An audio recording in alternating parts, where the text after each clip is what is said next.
What you're about to hear about are 4 diary or journal entries left behind with disturbing backstories. It was a typical Wednesday night at home for 9-year-old Elizabeth Olton and her family when there was a knock at the door, and it was 6-year-old Emma Bustamante who lived across the woods looking for Elizabeth to come play.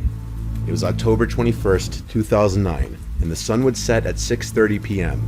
Elizabeth's mother knew she'd be back on time for dinner because she was deathly afraid of the dark, and the woods that separate their homes turn into a scary place for little kids at night. But at 6 o'clock, Elizabeth hadn't made it home. Immediately, Elizabeth's mom calls her neighbors home. They tell her Elizabeth is not there. Elizabeth had her cell phone with her, yet she hadn't been answering any of her mom's nonstop calls, which was a huge red flag. It was later found out that when Elizabeth left Emma and started her journey out of the woods home, she was allegedly diverted by Emma's half-sister Alyssa, who called Elizabeth on her cell phone and redirected her back to Alyssa's house. Alyssa then led Elizabeth into the woods, and since Elizabeth was afraid of the dark and knew who Alyssa was, she likely trusted the 15-year-old. But Elizabeth couldn't have anticipated what was going to happen. Alyssa brutally killed the little girl, slashing her on the neck and arms, then being fatally stabbed. Police would investigate Alyssa's room and made many crude findings. The walls were covered with bizarre writings, some in pen, while others, it appeared, were in blood. In one corner of the room, there was a poem about cutting, and in another corner of the room were crude sketches of people harming themselves. But the most disturbing finding in the room was Alyssa's diary, specifically her most recent diary entry. It had been scribbled over with blue pen, but investigators would later use a blue light to finally reveal her last entry on the day Elizabeth disappeared. And it read, "I just fucking killed someone. I strangled them and slit their throat and stabbed them. Now they're dead. I don't know how to feel at the moment. It was amazing. As soon as you get over the, oh my god, I can't do this feeling, it's pretty enjoyable. I'm kinda nervous and shaky right now though. Okay, I gotta go to church now, lol." This diary entry was as damning as it could get. Alyssa eventually admitted to the murder during her interrogation. We need to have it all come out now. How did she kill her? How did she die? 9-year-old girls don't just die. We were messing her out, and she fell back and hit her head. Was her throat cut? Yeah. Oh.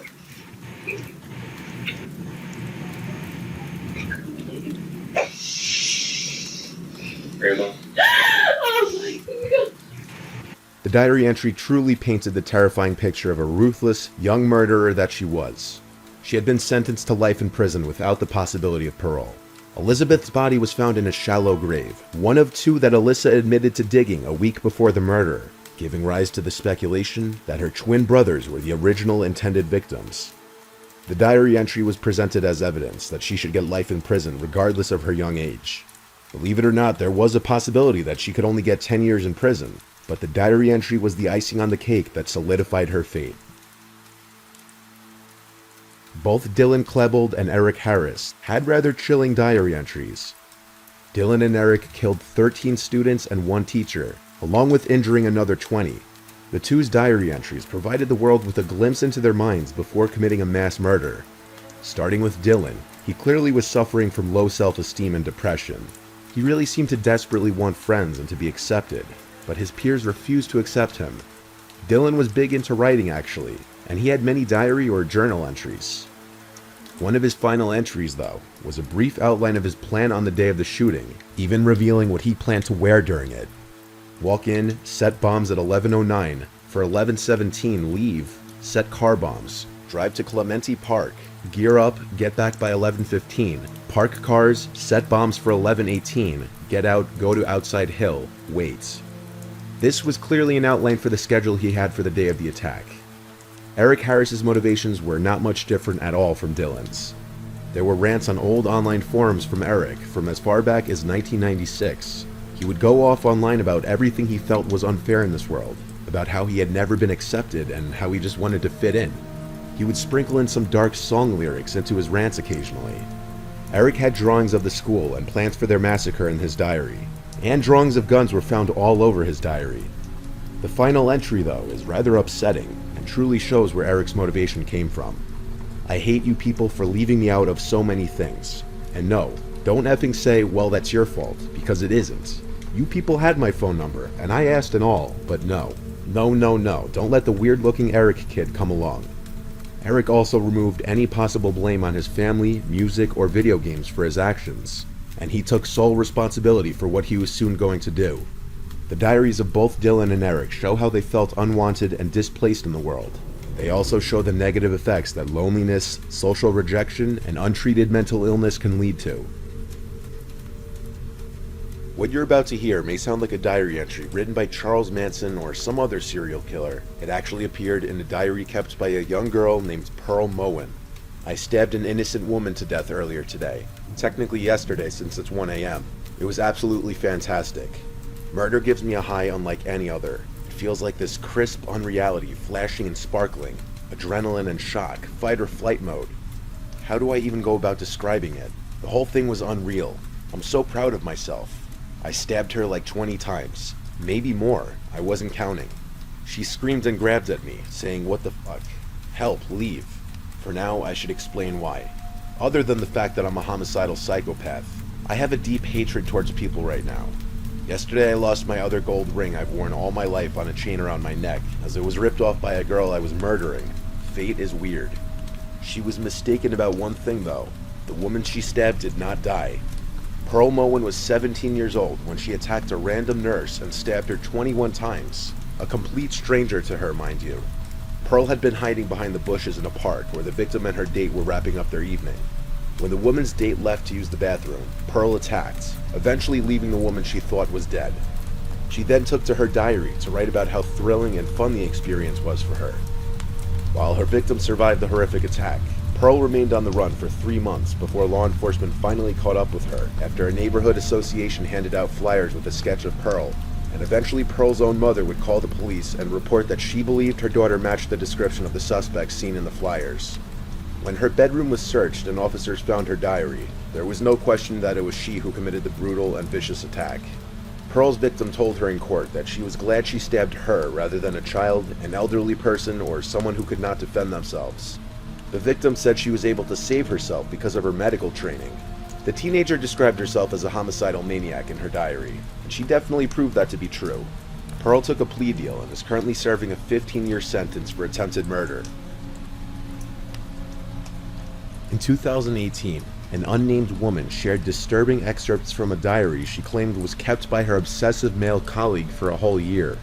In the journal, her coworker apparently noted everything she had worn to work and told her how they'd spend their lives together. One of the entries even ends with the message, "I'm coming for you, my love. Coming for us." The woman, who wished to remain anonymous, revealed she worked alongside the man for 3 years, but for the longest time, she never had any idea her coworker was interested in her. It wasn't until the woman left the firm to start a new job that she claims he was arrested for camping outside her apartment for 3 days. Her address was given to him by a worker in the HR department, resulting in him camping outside of her apartment for days. That employee was fired after word got out. After getting the woman's address, the obsessed coworker left work at lunchtime, bought a bunch of things he thought would win the woman over, and came to her apartment, where he camped outside for days until a resident reported him, and police made him leave the premises. The woman wasn't there. She was flying to another city to rent an apartment for her new job. The man had also sent her his diary entries, which are pretty disturbing. They read as follows. February 23rd, 2016. Wearing brown wrap dress with silver buckle on belt. 3-inch heels also brown. Hair up, little too much mascara. You and blank were talking about that dumb show, Pretty Little Liars. I tried to get into it, for you. But after 2 seasons, I just couldn't take it anymore. Holy moly, it is some vapid crap. When we are together, I will introduce you to amazing TV and movies. I know you won't mind staying home to raise our children properly. It is what women are built for, after all. Certainly you need to work now, but no fear, my love. I will take care of you the second you are ready. I will lavish you with all you need to support, love, and cherish me and our children. March 29th, 2016. Wearing unknown. I hope you're enjoying your vacation, but I miss you terribly.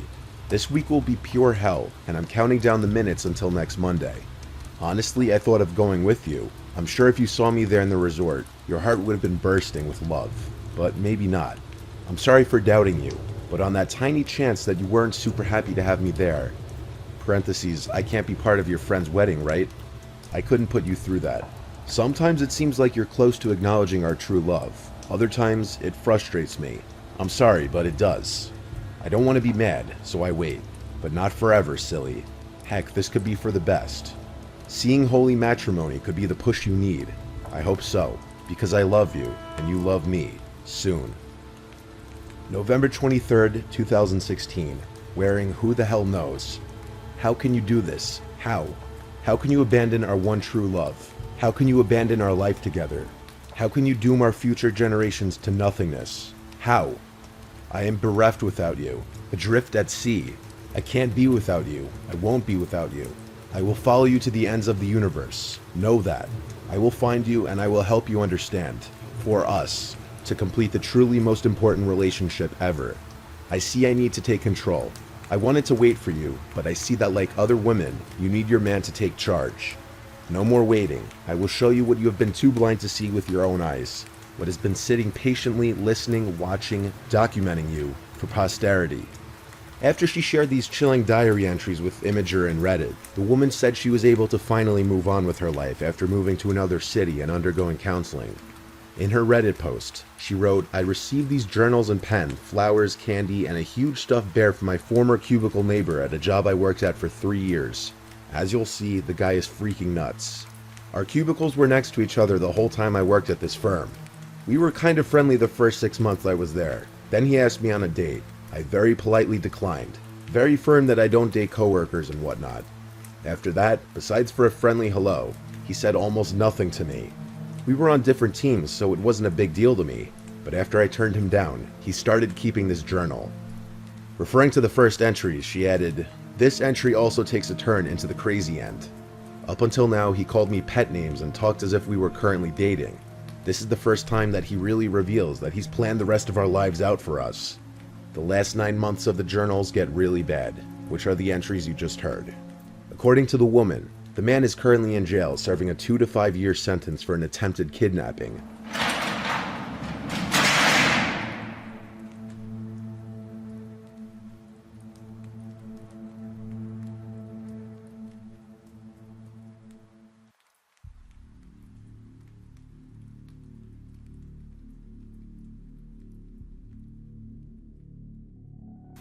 I'm currently a freshman in college. I came home this past week for a funeral, but let's backtrack a little. My senior year in high school, I was in the library during study hall doing some computer science work on the computer since my laptop at home didn't have JCreator on it. Anyways, this boy who was in my class sat next to me since those two computers were the only ones with JCreator. He was a really tall, very pale boy. He had long black hair that covered one of his eyes. He wore an anti-flag tee, ripped jean jacket, and Doc Martens. He never spoke to anyone in class, and I had never seen him with anyone else. So I took a seat, and he looked up at me like I committed murder. I quickly looked away and started rummaging through my bag as a distraction. As my head was down, I heard him chuckle and then mumble, "Of course." I froze with my head still down towards my bag.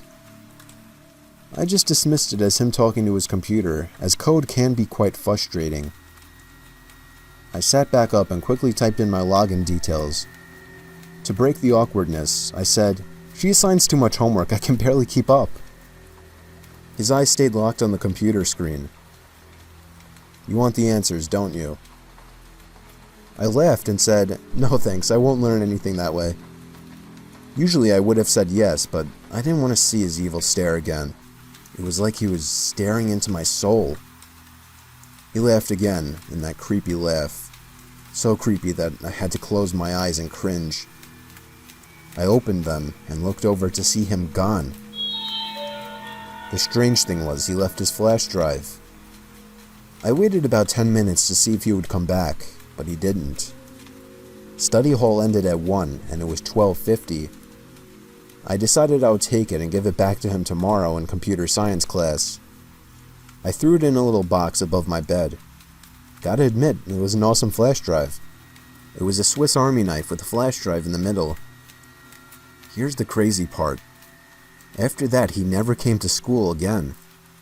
He was notorious for being absent, so for the first month no one batted an eye. However, May rolled around and we were all getting ready to graduate.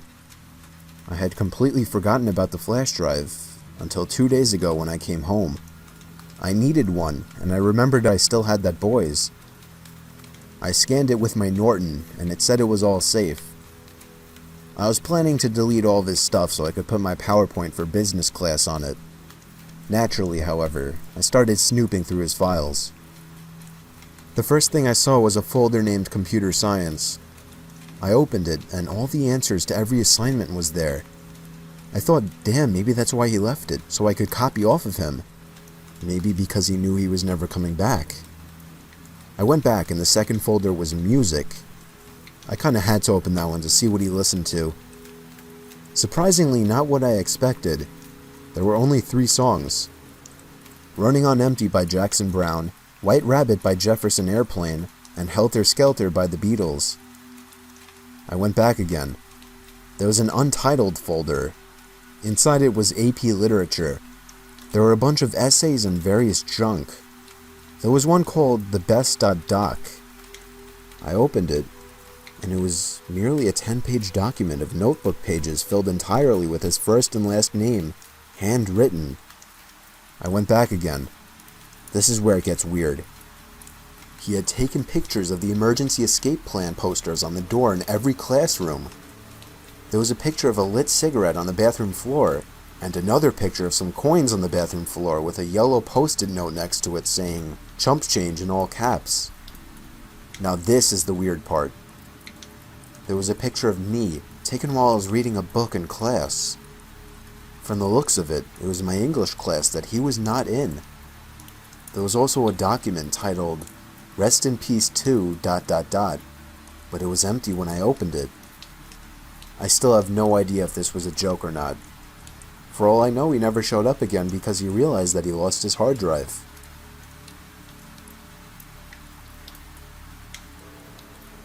This story happened a few years back to me and a friend who I'll call Allie. We're now both 15, making us 12 when this story occurred. Okay, so me and Allie have been friends since 2nd grade, and we would usually spend all weekends and free time together. We always have been into paranormal and ghost stuff. We had every reason to believe that every house we ever went into was haunted. We would go on ghost hunts like the TV shows with a flip phone to record the sounds. But there will always be one night that stands out to me that still haunts me to this day. It was around midnight, and we were hyper and awake like most kids of our age on the weekends. So we decided to do another ghost hunt in my house. We got the flip phone ready, and we borrowed my dad's touchscreen to actually videotape. This was the first and last time we used that. My basement was not like most, because the house I was living in at the time was very old and therefore very old-fashioned. So down the stairs, there's one main big room that we use for storage, and a little further there was another medium-sized room for the washer and the dryer, and the farthest was a small little cell-type room that we never used, mainly because everyone was too creeped out to go in it. Me and Allie walked down the stairs, turned on the camera and flip phone recorder, and we started asking the usual questions you would see on TV, like, is there anybody here? Give me a sign if you're here, and that type of thing. We finally got tired of it and went back upstairs and into my room to be so excited as we reviewed our first video recording. This was a big step for us because we wanted to be ghost hunters so bad. We were watching and we kinda got disappointed as we didn't find anything in the video or voice recording. Usually we would make something up, like a footstep that wasn't ours, to make us feel less bad, but this time we were so excited about the video we didn't even want to make anything up. We couldn't sleep, so we played a few board games, and then we both agreed to review it again, because maybe we missed something. And oh boy, we did. While reviewing the tape again, we both could just feel this bad energy coming from it. I guess we didn't realize it before because we were too filled with excitement. We went on anyway, and as we paid more attention, we could actually hear footsteps that weren't ours. Then what showed up on the tape, I still see when I close my eyes. It was the most horrifying thing I've ever seen. The camera was on Allie, and behind her was this figure that looked like a distorted, almost human thing with bright white eyes that almost seemed as if they were watching you through the video. At that point we shut it off, and we were both in complete shock. We couldn't tell my father as he was asleep, being so early in the morning. We both decided to just not tell anybody and keep it our secret. Even though we never went into that basement again, we both still talk and sometimes even dream about it. To this day, I don't know if it was our imagination, or if there was something with us in that basement, but I'll never go in there again.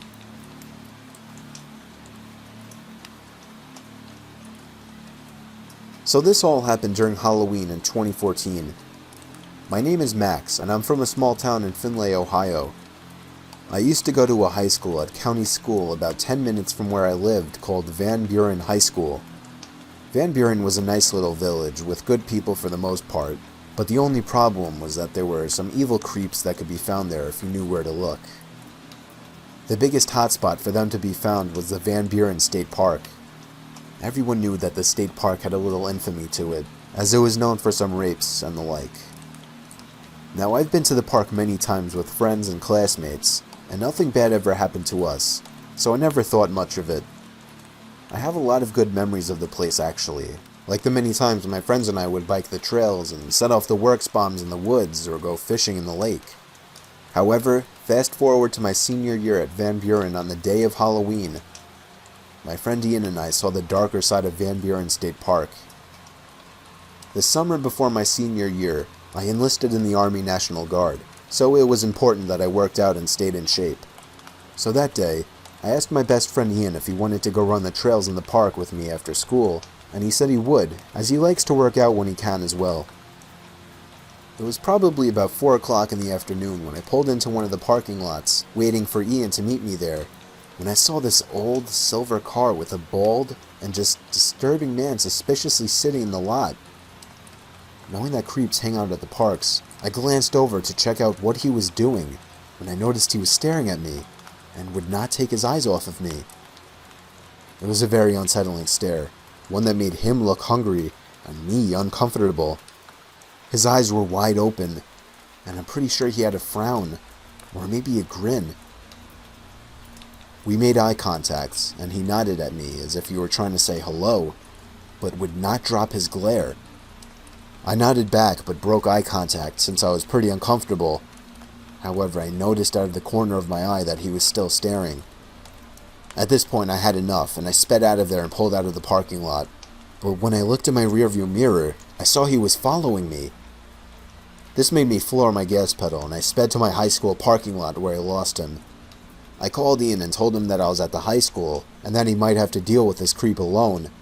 And then my stomach sank. I got a text from Ian saying here. So I made my way back there, and sure enough, right when I pulled in, I saw Ian's car, and 2 spaces away was the scary bald guy in the silver car, still staring. I nodded to Ian for him to follow me in his car to a different parking lot at the park, and we made our way over there. We were safe, or so we thought, and got out of our cars to walk down the hill to check out the trails before we ran them.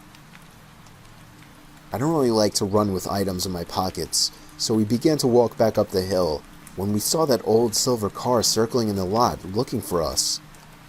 At the angle we were at on the hill, he must not have been able to find us, although we could see him. We waited a few minutes before walking up the hill because we figured the 2 of us, who were athletes, could take on this one guy. As we reached the top of the hill, he was gone. Feeling pretty safe, Ian and I decided to still run the trails, but I made sure to grab a rock to use as a weapon for my own peace of mind, in case we would run into the possible rapist or killer in the woods. I'll never know the man's intentions, but given that place's notoriety and his disturbing look, it couldn't have been good. Nowadays I've graduated Van Buren, and I'm an infantryman in the National Guard while attending Bowling Green State University. Sometimes when I go back home to visit, I like to go for drives at night, and sometimes I like to check the state park just to see what monsters lurk there. I'm always armed with a knife, and I'm in good shape, but it still makes me uneasy. I'm sure one of these days I might encounter something like that again. But I'm not stupid or crazy, because as soon as I do, I'm hightailing it out of there once again.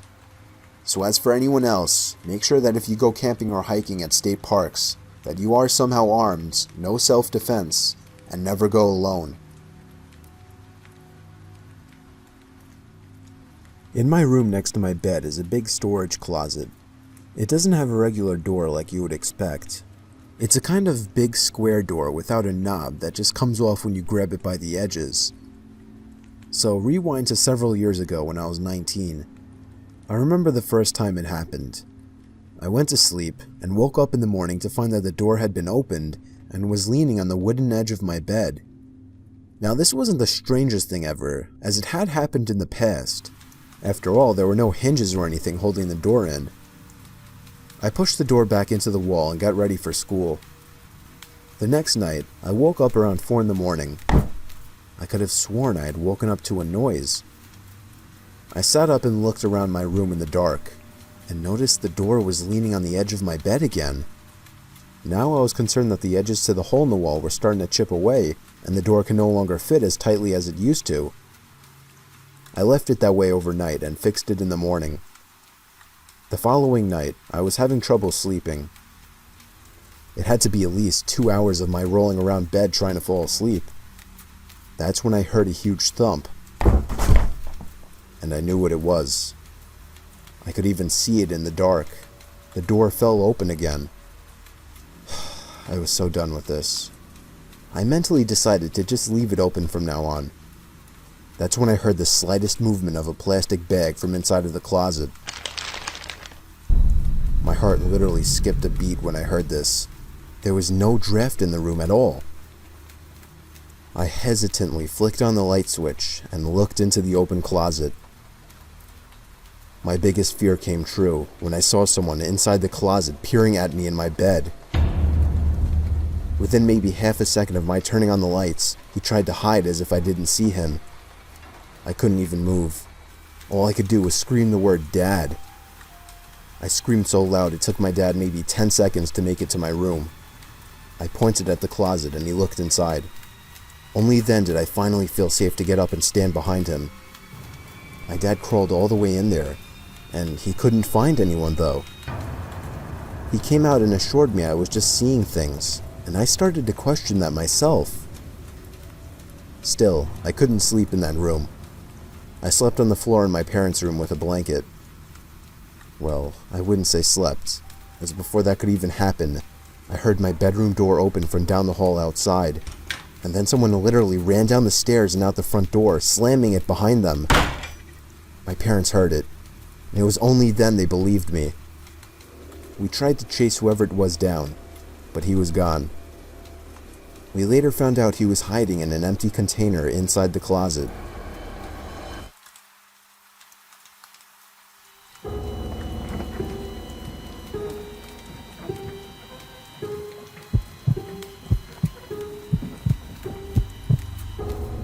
I don't live much of an exciting life, but whenever people ask me for a scary story, this is the one I tell. I was 15 at the time, about to start my sophomore year of high school. I grew up in a typical beach town, packed with tourists during the summer, but a ghost town as soon as the season ended. The bars and restaurants all closed down, and it's just the locals, the sky, and the ocean. If you've never been down the shore during the off-season, I would strongly recommend it.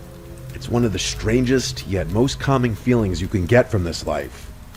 As cliche as it sounds, our house is on a street called Surf Avenue, and it's only a block from the beach. Funny enough, I know how to surf. It would honestly be pretty pathetic if I lived on a street called Surf Ave without even knowing how to do it. I'd lived there my whole childhood, so the boardwalk and sand had always been a part of my routine. Damn near part of my personality, to be honest. I don't live in that specific house anymore, but the property has stayed in the family, so it still feels like a piece of me. At the time, I was on my high school varsity's cross-country team, and I was kind of obsessive about staying in shape, even during the off-season. Summers get insanely hot down the shore, so I usually ran super early in the morning or late at night, times when I wouldn't melt in the heat or have to be that jerk weaving in between crowds. That night, I decided to go for a late night run. I'd stayed up pretty late with some friends the night before and slept in that morning, so I kind of had no choice. I never brought my phone with me when I ran. It was always annoying not having music, but even that little bit of extra weight would be enough to throw me off. I don't know if they still make them anymore, but I had this rinky-dinky little Garmin watch that I used to track distance and pace. Besides that, the only other thing I'd carry was my house keys. To put it mildly, my parents were incredibly uptight about keeping the house locked, so as annoying as it was, I really had no choice but to stuff my house keys in my shorts pocket every time I went for a run, even if they were home. It was one of those non-negotiable rules. I still don't really understand why my parents were so concerned about it, especially because most private beach towns are typically super safe, but that's neither here nor there. I decided to stick to the boardwalk that night. The surface was just soft enough to be easy on my legs, but not as brutal as running on the sand. Sometimes I'd jog on the beach for a challenge, but that wasn't happening after the day I'd had. I just wanted a nice, easy long run with minimal changes in elevation or terrain. The boardwalk would give me just that. I started zoning out after a few miles, enjoying that euphoric runner's high.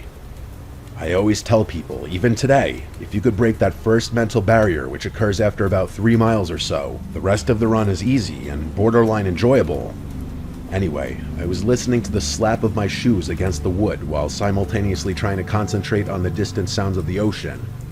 I was in that perfect rhythm where you forget you're even running, but then I heard it. A faint clink. I stopped and checked my pocket. Empty. My stomach dropped. It was my keys.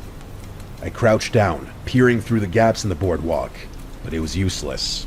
It was pitch black under there, and there was no way I'd even be able to retrieve them from where I was. I started cursing, literally yelling out loud. I know that sounds a little silly, but the adrenaline was still pumping through me from the exercise, and I was pissed that this detour had ruined my run. I knew my parents would have killed me if I came back without those keys, so without really thinking, I jumped off the side and headed down to the sand. It was also partly a matter of pride. I wasn't just going to walk away from one of my personal belongings. Who does that? The smell under the boardwalk hit me instantly. It was like rotten seaweed mixed with stale beer. That's honestly the best way to describe it. Imagine literally filling a bathtub with seaweed and beer. It was damp and heavy, and every step I took, I kicked up sand and trash. Like I said before, I didn't have my phone with me, so the backlight on my watch was the only thing guiding me. It wasn't doing much. I crouched down to the spot where I thought my keys had fallen. They were nowhere in sight. Just more clumps of sand and scraps of garbage. I'll repeat myself, it was disgusting, but I needed those keys. I thought about just leaving them, but decided that I had gotten this far, and turning back now would mean I had gotten covered in garbage and stench for nothing.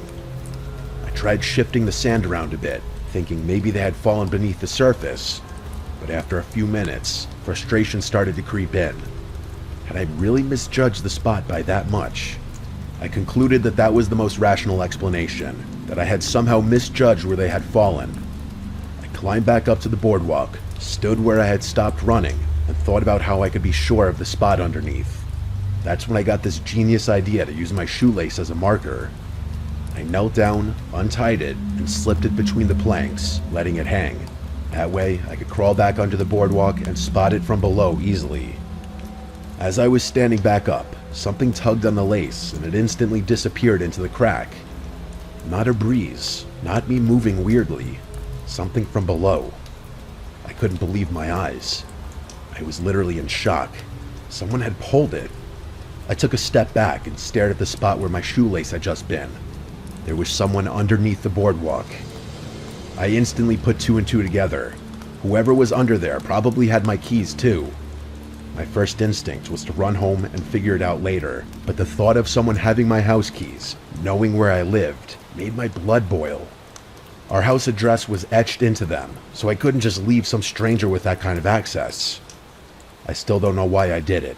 Call it stupid teenage confidence, but I took a deep breath, jumped back into the sand, and crawled under again. It felt different the second time. The air felt heavier, and I was bracing myself for some kind of fight. At one point, I heard faint shuffling somewhere ahead of me. My chest tightened. I swung my watch light toward the sound, but saw nothing, just more sand and beams. I kept moving, and I heard shuffling again, this time from a different direction. That's when I realized the noise wasn't coming from one spot. There were multiple people under there. That was enough for me. Common sense struck me in the face like a freight train. What in the world could I have possibly expected to happen? Was I just gonna fight some crackhead living under the boardwalk? That was suicide. I turned to get out of there, trying not to panic. But before I could make it all the way out, something cold latched onto my ankle. It was a hand. I screamed in pain as fingernails dug into my skin. I didn't think. I just kicked as hard as I could. My foot connected with something, and whoever was holding onto my ankle let go. I scrambled away, my legs and arms scraping against the sand and wood as I pushed myself out into the open air. I didn't stop running. I sprinted straight back to my house. When I reached the front door, I pounded on it until my dad opened up. To say he was pissed would be a massive understatement. He was livid. I was surprised he didn't get physical with me. Before he could fully flip out, I explained everything. The keys, the shoelace, the people under the boardwalk. The commotion woke my mom up, who was furious at first, but when she saw the marks on my ankle, her expression shifted to something closer to fear. My dad didn't waste time. He called the police, and the next morning, we had a locksmith come out and change all the locks on the house. For a couple of days, things felt normal again. I figured that was the end of it, just a weird, messed up night that I'd try to forget. But then, a few mornings later, I woke up to loud knocking at the front door. It was early, way too early for visitors. I sat in bed for a while, waiting for my parents to go deal with it. When neither of them did, I decided to do it myself, so I pulled on a hoodie and went downstairs. I looked through the peephole, but there was no one there. Confused, I opened the door, looking around. There was no one in sight. I glanced around the street. No cars, no people. Right when I was about to close the door, I noticed something out of the corner of my eye. Sitting on the doormat was a shoelace. My shoelace. The one from that night. I slammed the door shut without another thought. We got a security system installed that afternoon. For weeks afterwards, my family lived in constant fear, but nothing ever happened after that. When I think back to this experience, I still can't rationalize the events that took place. Even though I don't live in that house anymore, it still kind of creeps me out that some random stranger knows where our beach house is.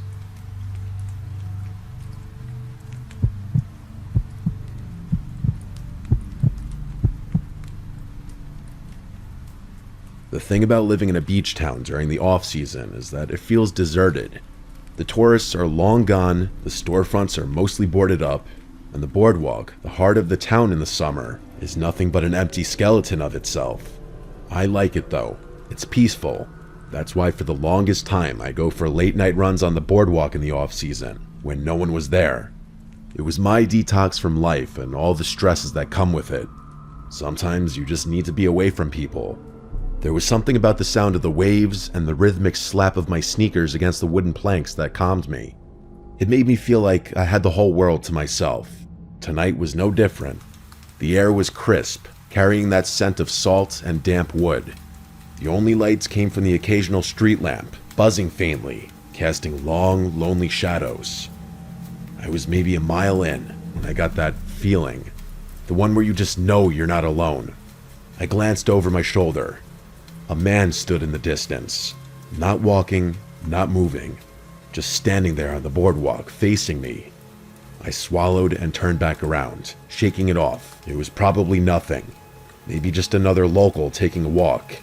But honestly, no matter what, that's still going to be an eerie sight to see.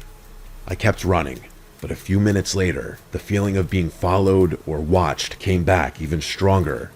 My heart thudded more intensely, not from exertion, but something else.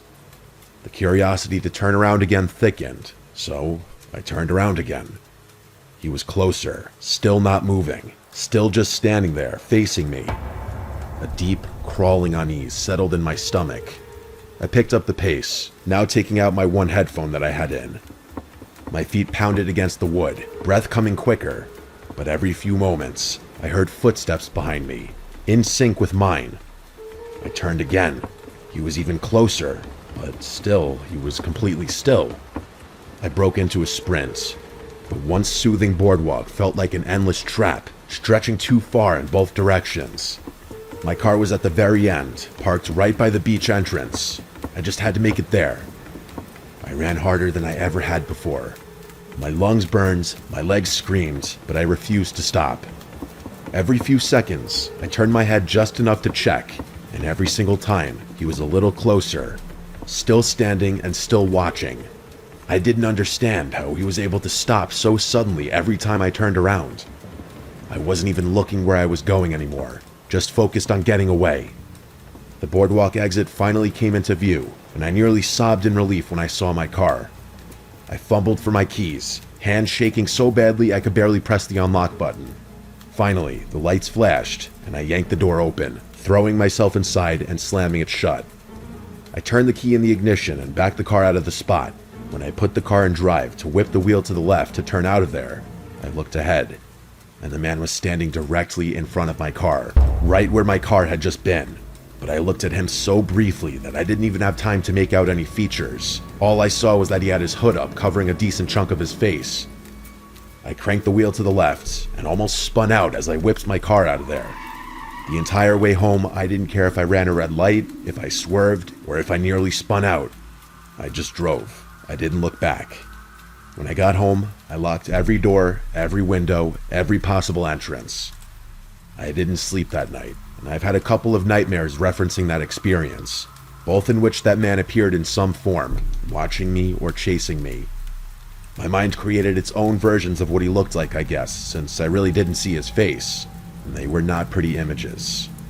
I haven't done a winter run on the boardwalk since then.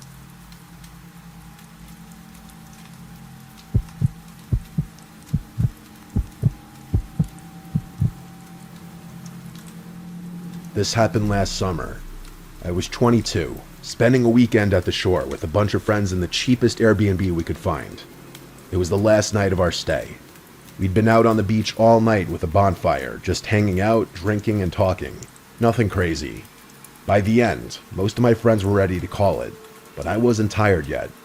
I figured I'd walk off the buzz for a bit and then find my way to the Airbnb after that. The boardwalk at night has this weird peacefulness to it. Everything's empty.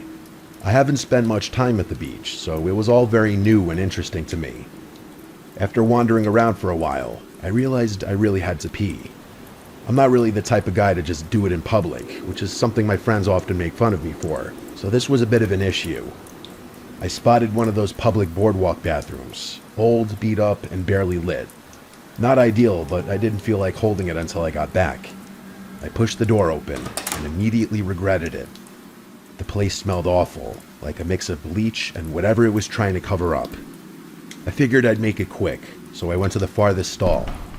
That's when I heard the door creak open again. I winced, annoyed that I'd no longer have privacy. I listened as their footsteps slowly walked around. They seemed to be circling the bathroom, which was kind of odd. At times, I thought the footsteps were coming from multiple directions, like there was more than one person, but I wasn't sure. Eventually, they stopped near the sinks. Just stopped. No movement, no coughs, nothing. The water didn't turn on either, so I wasn't really sure what they were doing.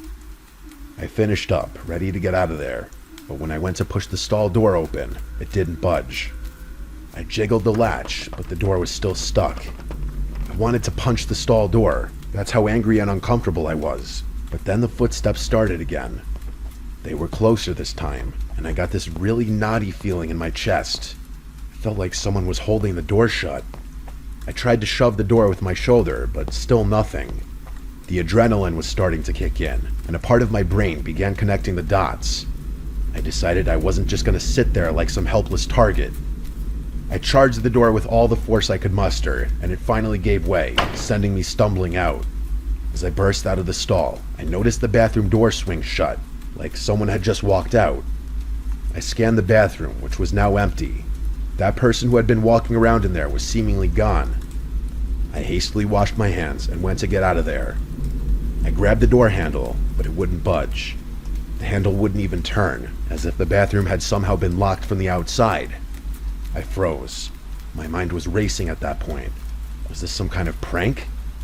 I thought it was maybe one of my friends screwing with me, but that didn't really make sense. They had all left already. They didn't even see where I had gone. Plus, this wasn't really something any of them would do.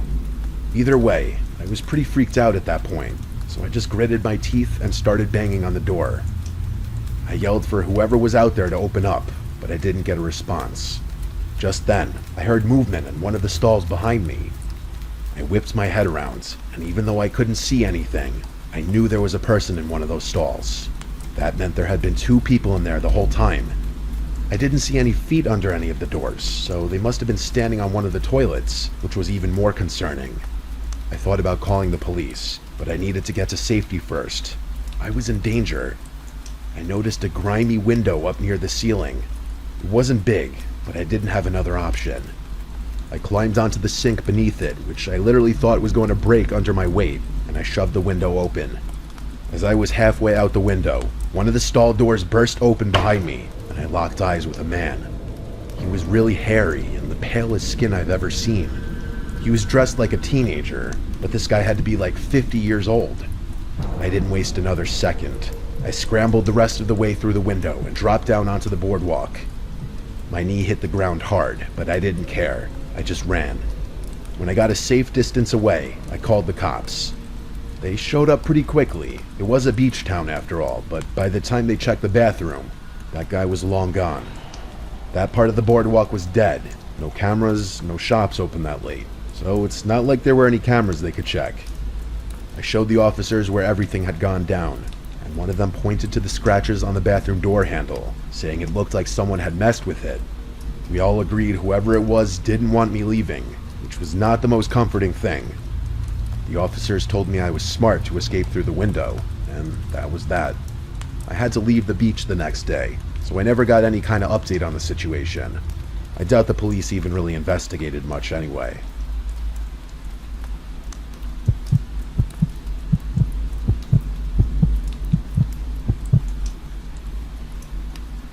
I'm sorry in advance if I mess up some details of the story, but it happened when I was really young. I don't remember exactly how old I was when it happened, maybe 8 or 9. But I know it was during one of those summers my family spent at my grandparents' beach house. It was kind of like the family hub. Every summer, a bunch of us, my siblings, cousins, aunts, uncles, would pile in for weekends or weeks at a time. The house wasn't super fancy or anything, but it had like 1,000,000 bedrooms and could sleep our whole family easily. It was also really close to the beach, so I used to spend entire days playing in the sand and exploring the neighborhood on my bike. Every summer I spent there was amazing. It still feels like an extended fever dream, especially now as I'm getting further and further removed from that blissful childhood. I remember that summer being different though. There was some big hurricane forecasted, one that had all the beach towns scrambling to take precautions months in advance. I'm not sure if other beach towns did this, but ours built these massive sand dunes along the shore as a makeshift barrier. I'm not sure if calling them dunes is exactly accurate. They were huge. I mean, to a kid, they looked like castle walls. I bet the aerial view of the coast during that time would have looked absolutely nutty. That summer, my siblings and I would spend hours climbing the dunes, tumbling down the other side, pretending we were scaling mountains or sneaking into a fortress. It was weird though, as you could probably imagine. Usually when you're standing on the boardwalk facing the beach, you can see the ocean stretching out in front of you. But those dunes, they completely block the view. You'd walk along the boardwalk, and instead of water, there was just this giant wall of sand. The beach also closed after a certain hour, like the lifeguards would go off duty and people weren't technically permitted to go on the beach. But that never really stopped us locals.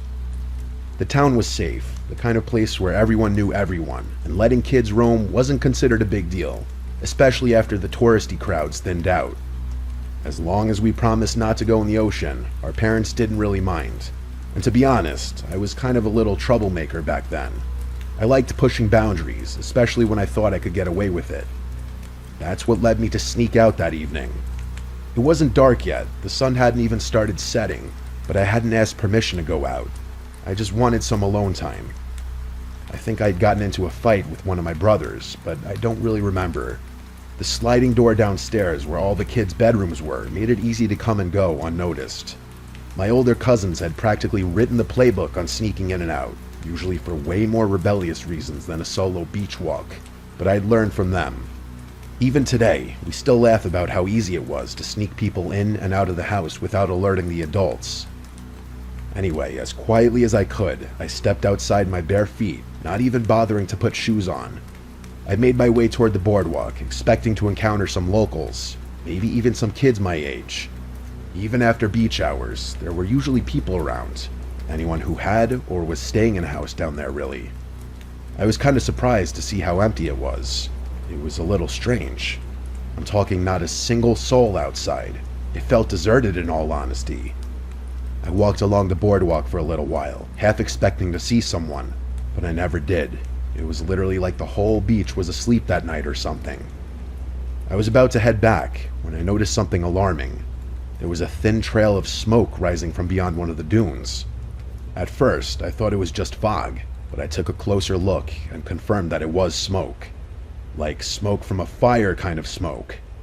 Smoke on the beach wasn't that unusual, even though it was really against beach rules and borderline illegal. Sometimes tourists lit bonfires.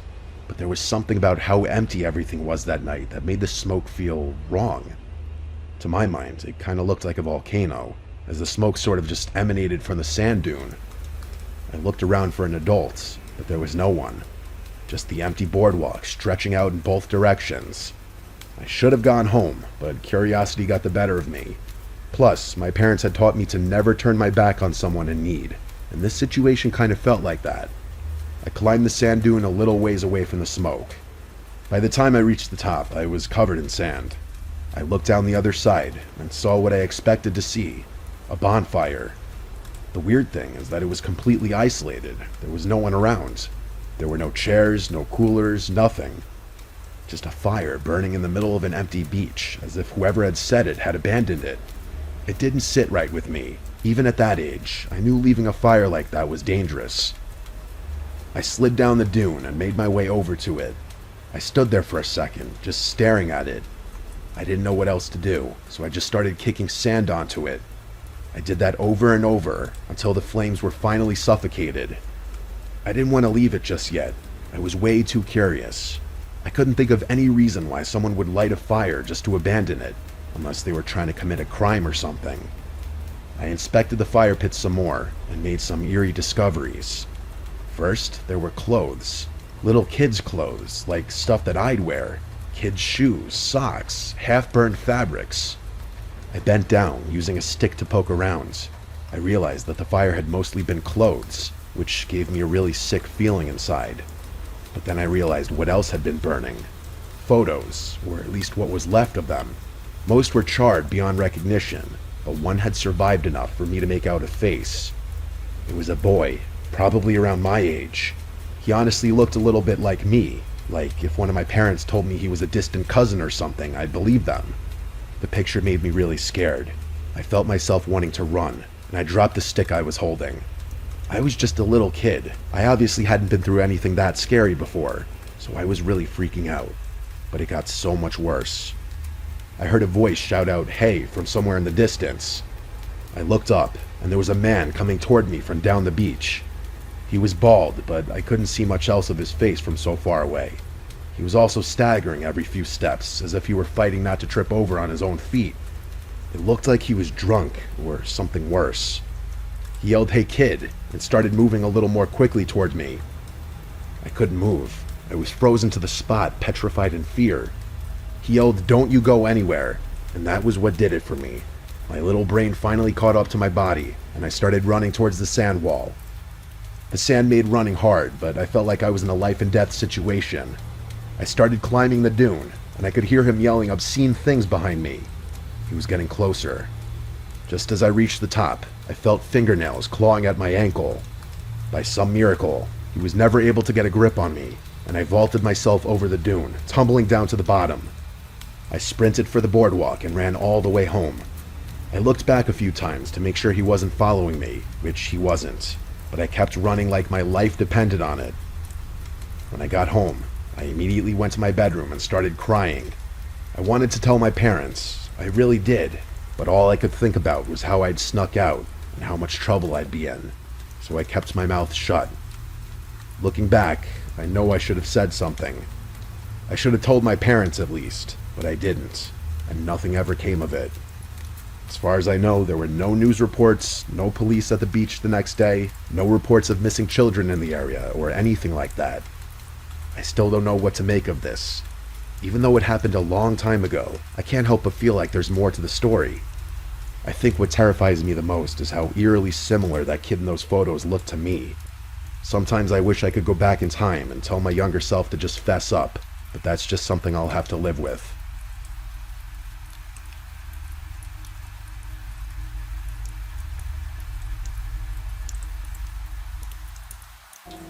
Deja vu is that weird, fleeting feeling that you've lived through a moment before. We've all experienced it. Most people brush it off as a brain glitch or a coincidence, but sometimes it feels wrong, like reality is repeating itself in ways it shouldn't. These are 4 allegedly true stories of deja vu that didn't fade away, but rather they spiraled into something terrifying.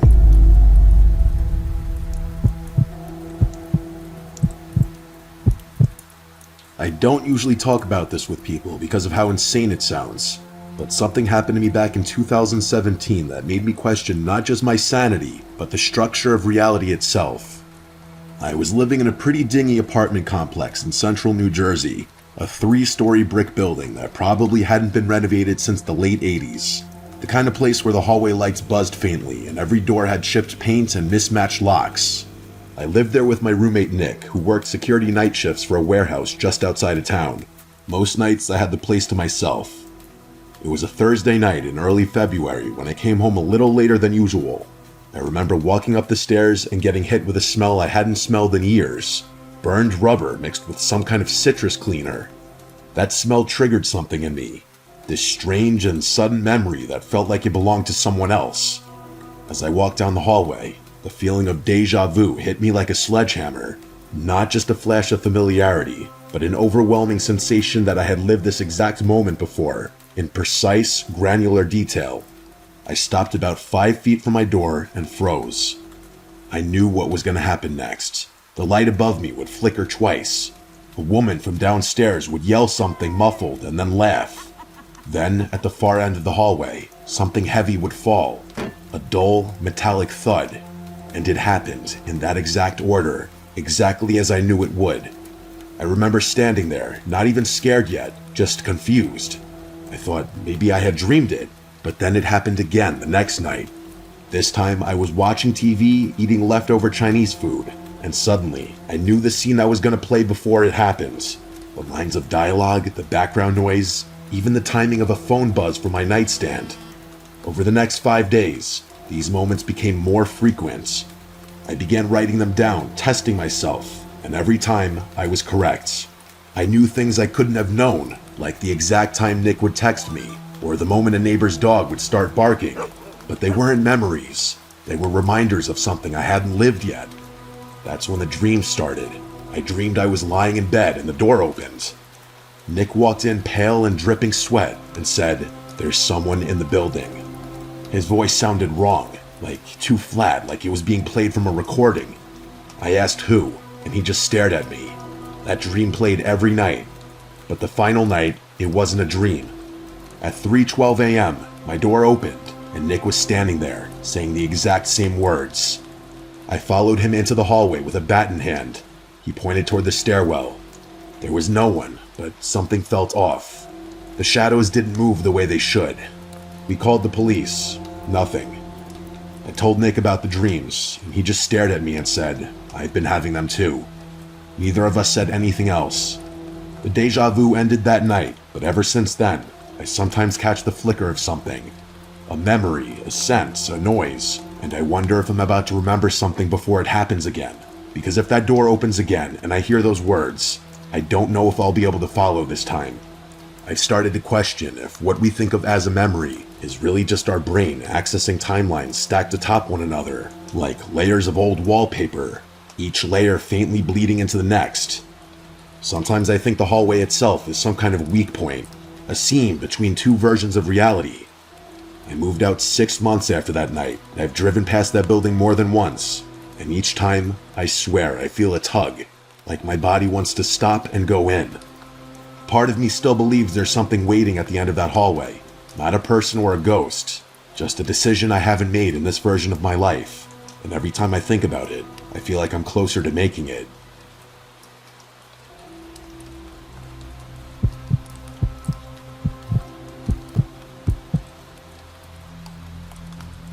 My name is Ryan. This happened 3 years ago when I was 17 and my brother Chris was 19. We live in a small town surrounded by woods. Not much happens here, so kids like us get bored pretty easily. There's a trail near our house that leads into the forest. It goes on for miles. People say there are old buildings and weird stuff hidden deep in the trees, and we always talked about going to explore it, but never did, until one weekend in October. We had nothing to do, and Chris said we should finally check out the house he heard about from other kids at school. It was a cool, cloudy day. The leaves were all changing colors, so it was a nice scenic walk actually. We packed water and flashlights, told our mom we were going hiking, and left around 3 in the afternoon. The sun sets early in October, so we figured we had maybe 2 hours to go and get back. The walk started out normal. It's not like I hadn't hiked in these woods before, but after maybe 10 minutes, I started to feel weird. It felt like I had walked this specific trail before, like I remembered this specific walk and conversation with my brother. Even when we found a broken fence post on the trail, I felt like I remembered that exact moment, but I had never been down this trail before, I was sure of it. Chris was ahead of me, talking about something random, but I didn't really hear him at this point. I kept looking around, and everything felt too familiar. I knew there would be a thick tree with a big hole in it near the side of the trail, and 5 minutes later, we passed it. I didn't say anything out loud, like I've experienced deja vu before. This time, it just felt weirdly more intense. The deeper we went, the more memories came back. I started to remember a house, a 2-story house with green paint peeling off and a broken front step. I saw it clearly in my head. I remembered a broken window on the top floor and dead vines going up the side, but I had never seen this house before in real life. I didn't say anything to my brother yet though. We finally reached the house between 3:30 and 4 p.m., and when I saw it, I felt like my stomach dropped. It was the same exact house I was picturing in my head, down to just about every last detail. I just stared at it while Chris kept walking toward the porch. I wanted to turn around and leave. In that moment, I actually started questioning if I had seen this house before, even though I was almost positive I hadn't. I asked Chris if it felt familiar to him, and he acted confused and said no. Then he asked what I meant. I told him straight up I felt a weird sense of deja vu of this exact moment. I didn't want to chicken out though, so we kept going. The front door was cracked open, indicating we weren't the first to have the genius idea of exploring this place. Chris pushed it open slowly, and it made a long squeaking sound as it opened. Inside, it smelled like what you'd expect a long abandoned house to smell like, and the silence in there was almost deafening, like it felt heavy on my ears. We stepped inside, and there was broken furniture, old wallpaper peeling off, and a staircase going up on the left side of the room. We looked around the first floor for a while. There was a kitchen with no lights, a living room with a fireplace, and a hallway with one closed door at the end. The whole time, it felt like someone was watching us. At least to me it did. Chris made a comment that the place is kinda creepy, and I couldn't agree more. Then I said something without thinking. I said, I remember being here before. Chris stopped walking and just turned to me and said, what do you mean? I didn't even mean to say it. The words just came out on their own. I repeated myself. I said, I remember this place, the kitchen, that hallway, even the fireplace, and I remember a woman upstairs. Chris's response was one you would expect, an automatic assumption that I was trying to add to the creepy atmosphere and freak him out. I told him straight up, I'm not trying to scare you, I just have a weird memory of being here and someone being upstairs. I could tell it did creep him out a bit, but I mean, in a setting like this, it isn't hard to freak people out. We stood there for a second, then we heard a noise.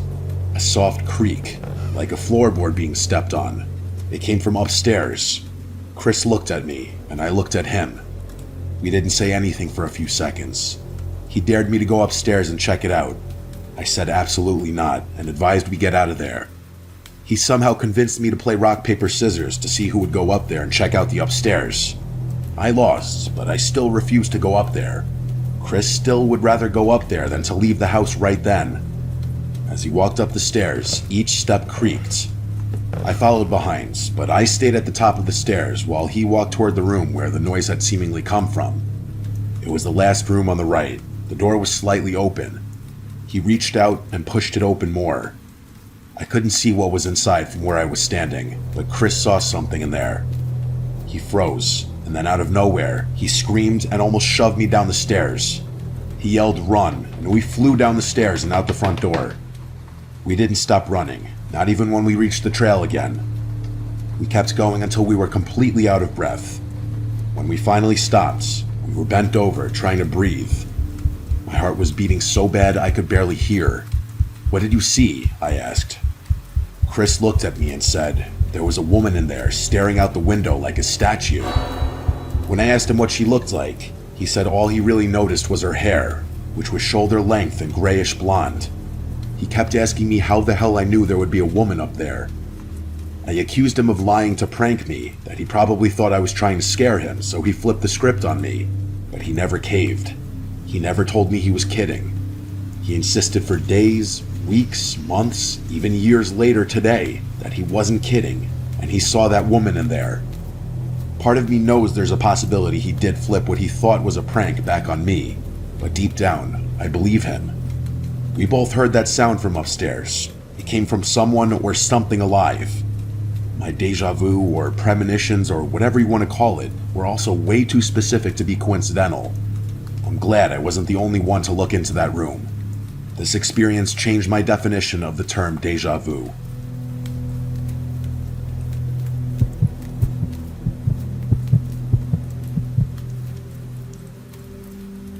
In 2020, during one of those strange in-between phases of lockdown and reopened stores, I had a stretch of time that felt less like reality and more like I was walking through a scripted loop I couldn't escape.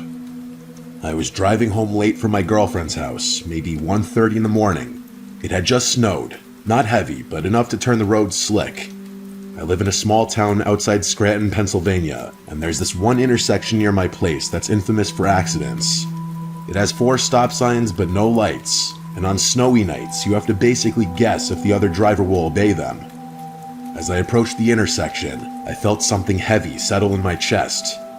It wasn't fear at first, just a strange sense of being out of place, like I had stepped into a moment I had already lived. I slowed down, even though I had the right of way. Then, without warning, a black pickup truck blew through the stop sign on my left. If I hadn't hit the brakes early, it would have plowed straight into my side. I pulled over, shaking, watching the taillights vanish into the snow. That would have killed me, I knew it. But what scared me more was that I knew it was coming. Not in the way you anticipate danger. I mean, I remembered it. I remembered the details, like the crunching metal and the glass and the airbag crushing my face. None of it happened, but I remembered it like a fact. I chalked it up to stress.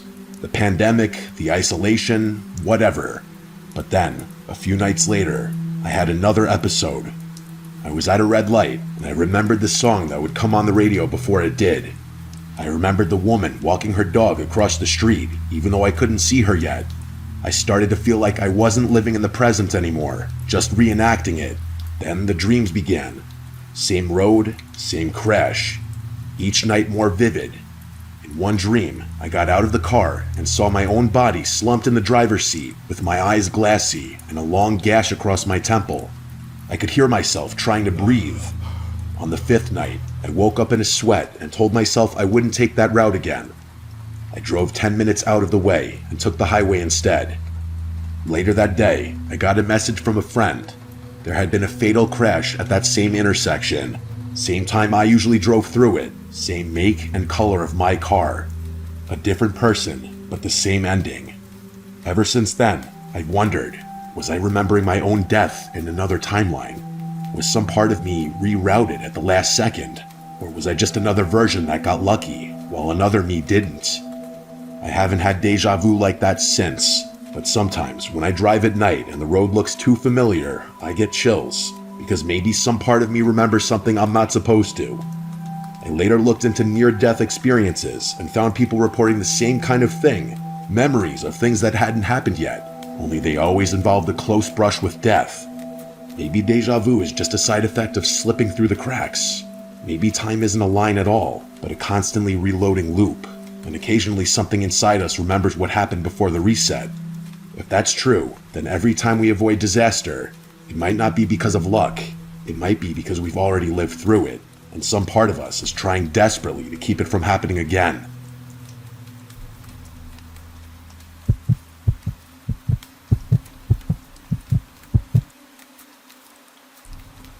Before I worked in IT, I spent 2 years doing overnight shifts at a long-term care home in upstate New York. It was an old facility, a little run down but decent enough. We had a few residents with Alzheimer's or advanced dementia, but most were stable, just elderly and needing care. There was one woman named Miss Adelaide. She was 87, mostly lucid, very sweet, and kept to herself. She had a faded photo of a young boy on her nightstand that she called her grandson, but no one ever visited her. Over the first few months, I developed a routine. Midnight rounds, patient checks every hour. Most nights were uneventful, but every so often, I'd find Miss Adelaide awake, staring at the ceiling, humming some slow, eerie tune. One night, around 2:15 a.m., I found her sitting up, eyes wide open. When I asked if she needed anything, she said, without blinking, "You already asked me that. You ask every night, but tonight is different."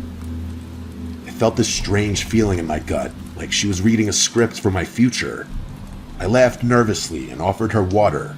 She declined and added, "You should remember this part."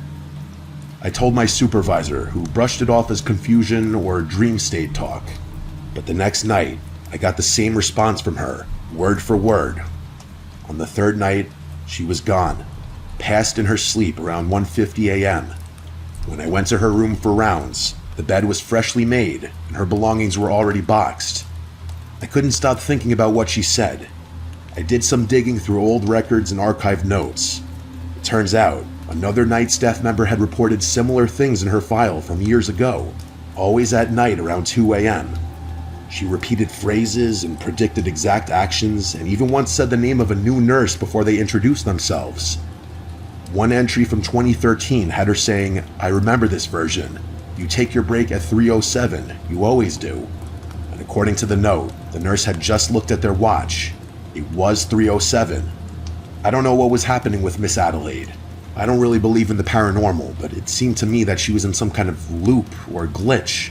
I can't really explain it, but it seems to me that maybe she was stuck, watching her life play out again and again, waiting for it to end differently. Now I work behind a desk, but I still get the occasional wave of deja vu. And when I do, I stop and listen, because maybe it's not just a trick of the brain. Maybe it's a message.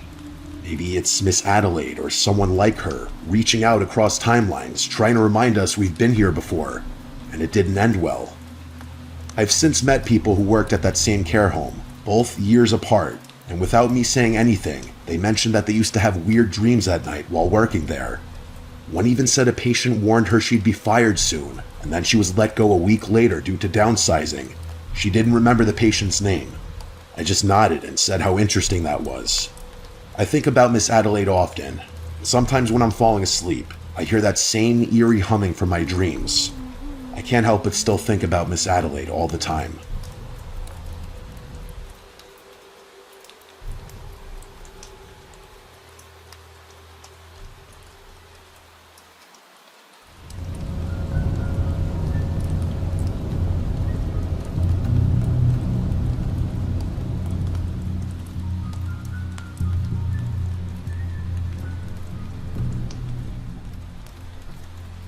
What you're about to hear was the worst night of my life.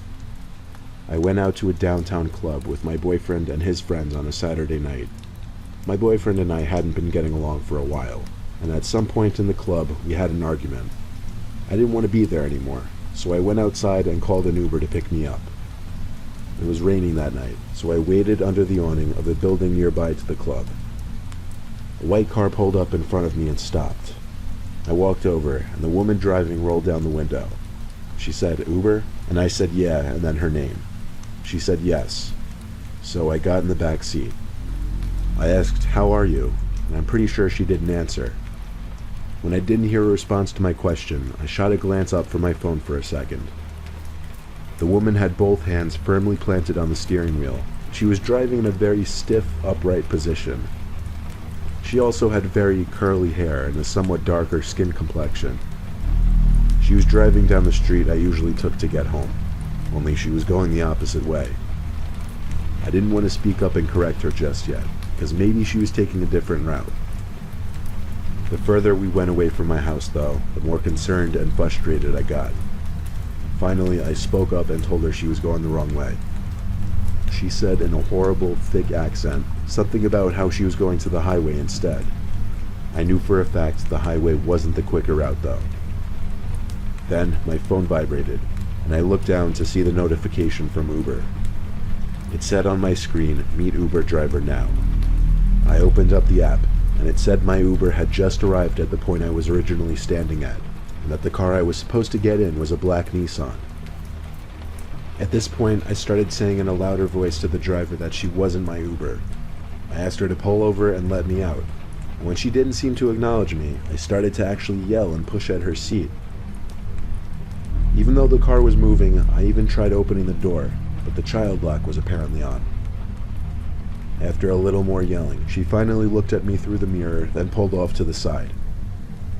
The door clicked unlocked, and I got out of the car and walked away from it. My actual Uber driver was calling me, and I picked up, apologizing, asking him to come to my current location. He said he'd be right over, and 5 minutes later, the car pulled up. When I got in the car, I explained everything to him, and he stopped the car, looked at me, and told me I just escaped a sex trafficking trap. There had been reports of multiple fake Ubers going around trying to trick unsuspecting victims into getting into the car to lure them to unknown locations. It was apparently part of a sex trafficking ring, and the drivers were usually female to appear less intimidating to the female victims. I just want to stress to everyone to make sure the car you're getting into is actually your Uber.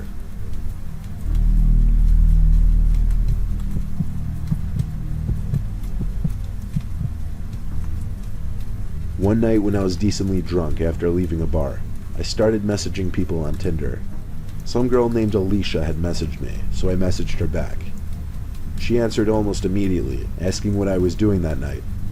I said I was just leaving a bar looking for someone to hang out with. She wrote back, "You should come over and smoke." I said, "Yeah, send me your address." She sent back her address promptly. It seemed like the quickest, easiest, most ideal Tinder match a guy could ask for on a Saturday night. I called for an Uber to drop me off at that address. The driver pulled up in his Honda, and I got in the front seat. Usually I would get in the back seat, but I was decently drunk and feeling extra social. The driver seemed cool. I was honest with him about where I was going, telling him I was about to meet a girl from Tinder. He laughed and said nice, and started going on about his stories meeting girls as an Uber driver and such. On the way there, I asked Alicia for her number, and she gave it to me.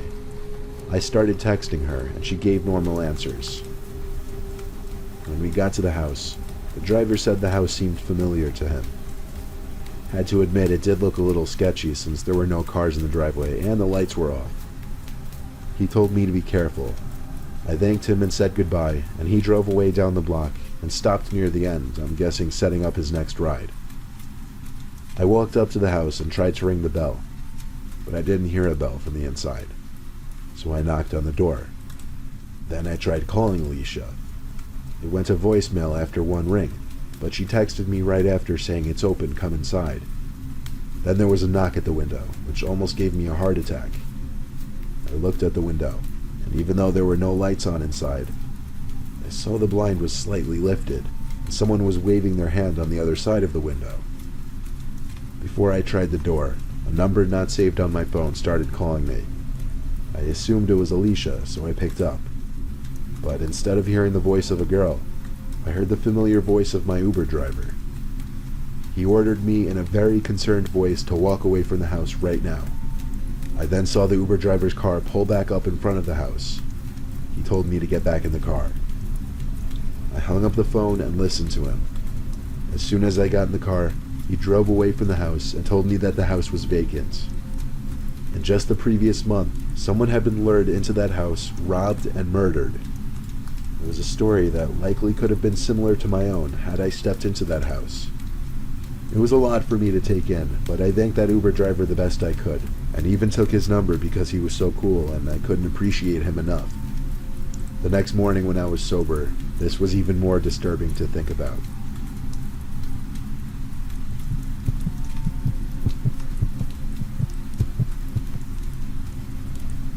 It was a Monday night, a slower night for an Uber driver, especially in our bum-ass town. So when a trip request popped up on my screen, I jumped on it. I was picking up a guy named John. I drove across the neighborhood to a corner liquor store that was closed at this hour. There were two young guys waiting on the corner, and when I pulled up to the curb, they got in the car. I confirmed John's name to make sure he was who I was picking up. Then I started heading to their destination. The two whispered to each other, and it was a little odd. I looked at the rearview mirror every once in a while, and every time I did, they would both notice and look back at me. I kept trying not to look, but I found myself accidentally doing it over and over. I asked them where they were headed. Neither of them answered. I figured they didn't hear me because the back window was open and there was wind noise. So I asked again. This time one of them yelled Harris Avenue.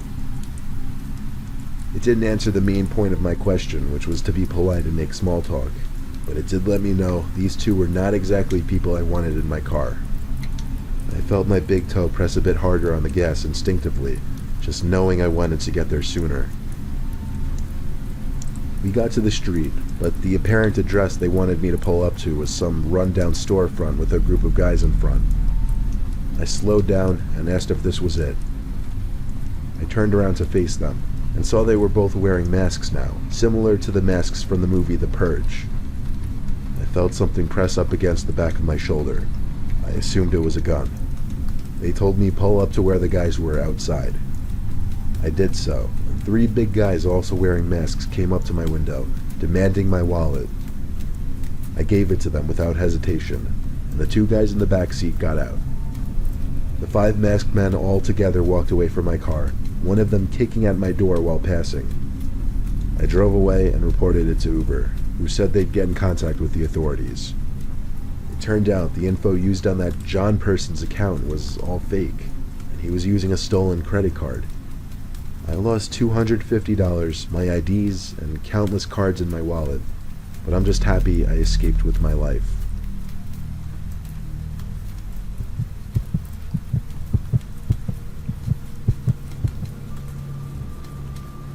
After leaving a friend's Super Bowl party, I called an Uber to drive me home. When I got in the Uber, there was a guy in a baseball hat sitting in the back seat. I didn't say anything to acknowledge it. I just said hi to the driver. I figured I must have called an Uber pool instead of just a regular Uber. I didn't care though. We got to my house, I got out of the car and shut the door. I heard a second door shut on the other side though. When the car drove away, I saw the guy who had been sitting next to me in the baseball hat, standing in the street, facing in my direction, but his head down so that his hat was covering his face. I said, "What's up? What's going on?" He started to walk away. Still, I knew something was going on. So instead of walking to my house, I started walking around the block. I saw the man on the opposite sidewalk across the street walking in my same direction. When there was an intersection in the street, I turned. When I saw he did the same thing, I ran. When I saw he started to run too, the adrenaline kicked in, and I sprinted faster than I'd ever ran in my life. I ran faster than him, and when I made it to my house, I ran to the backyard before he could possibly see where I went. Then I went into the house. I called the Uber driver at once, and he told me the guy next to me said he knew the next guy the Uber driver would be picking up, which ended up being me. The driver had his info, so he said he would report the guy. I don't know what happened because I never called or texted the Uber driver again. I also don't know why exactly that guy would be targeting people getting out of Ubers, but it definitely taught me to be more cautious with Uber rides.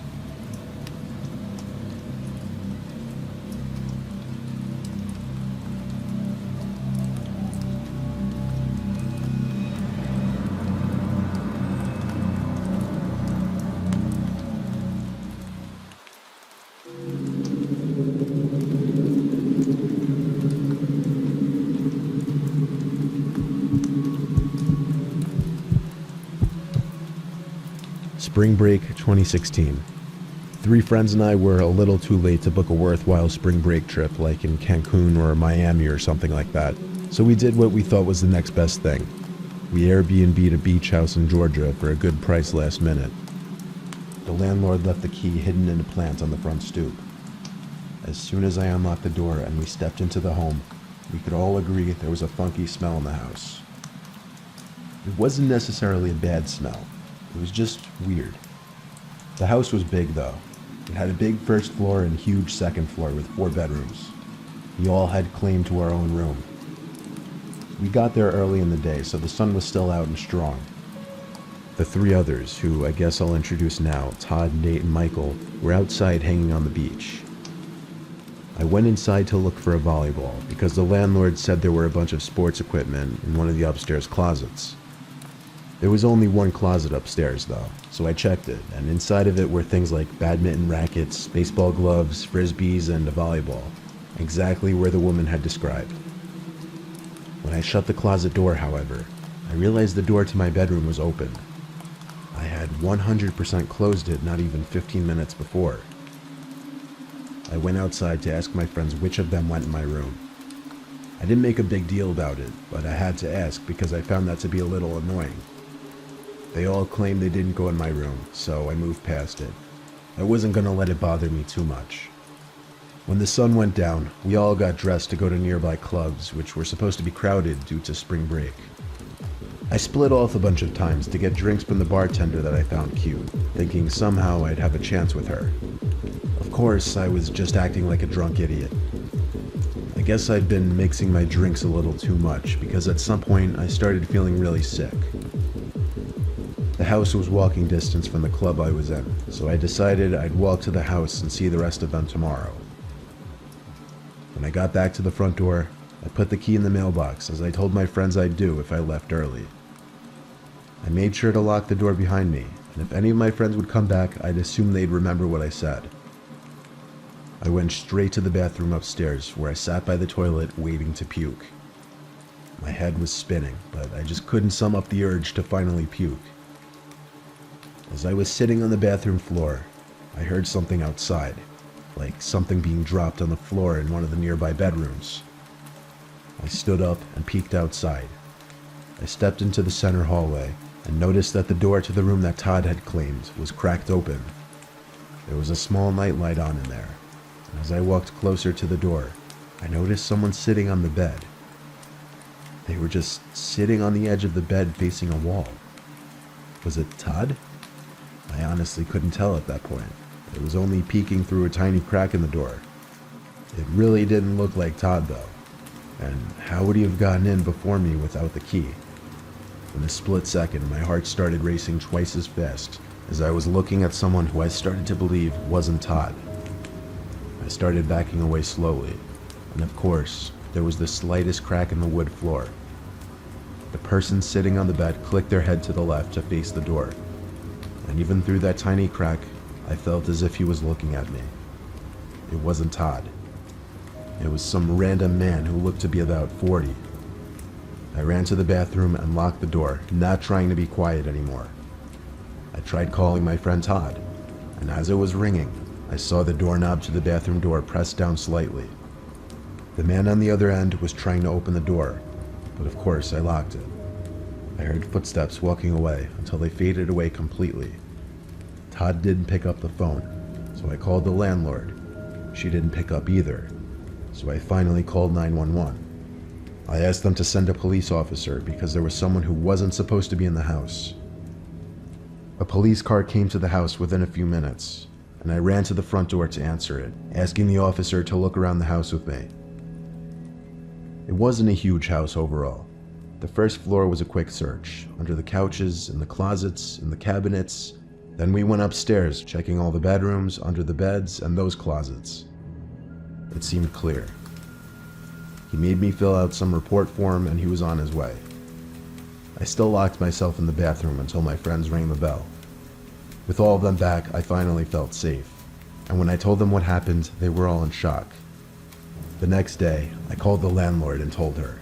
She sounded very distraught after I described the man.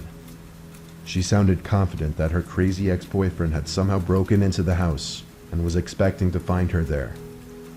It turned out the room Todd had claimed used to be the bedroom she and her ex would share. She offered to refund me and let us go home if we didn't feel safe. Surprisingly, we agreed to stay the full week though, and actually nothing happened for the rest of the week. I feel like maybe the man figured that she had moved out.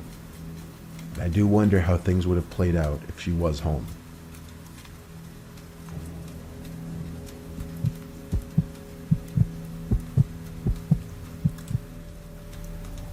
My friends and I were on spring break in Miami. Late at night after hitting the clubs, we were walking back to the hotel. I guess we left super late because I don't remember seeing any people walking around anywhere besides the three of us. Then, a black car with tinted windows and blasting music came driving down the street. It slowed down when it came closer to us, and when we passed it, it stopped on the side of the road. I told my friends, "Don't look back, just keep walking." We came to an alleyway that we could cut across to get to our hotel, so we took it. As the three of us were halfway down the alleyway, we literally saw shadows of people behind us on the ground, exposed by an overhead alleyway light. We turned, and there were three guys walking behind us. I whispered at my friends to pick up the pace. We all knew it without saying it that those guys were most likely the ones in that black car. My two friends were wearing heels, so trying to run wouldn't exactly work. One of the guys called out to us to stop. That only made us go even faster. The next thing we knew, one of them was grabbing my shoulder and forcing me to stop. My friend Gina screamed so loud it could probably be heard for a mile. I screamed in a panic too, as I hit the guy with my bag repeatedly. A couple other guys came in response to the commotion from the opposite end of the alleyway, and told the three guys to back off. The three seemed to realize the fight wasn't worth it and walked away. I'd never been so happy to be white-knighted in my life. The two guys who saved us tried escorting us back to our hotel, but we were close enough now, and we wanted nothing to do with guys we didn't know at that point. We made it safely back and went home the next morning.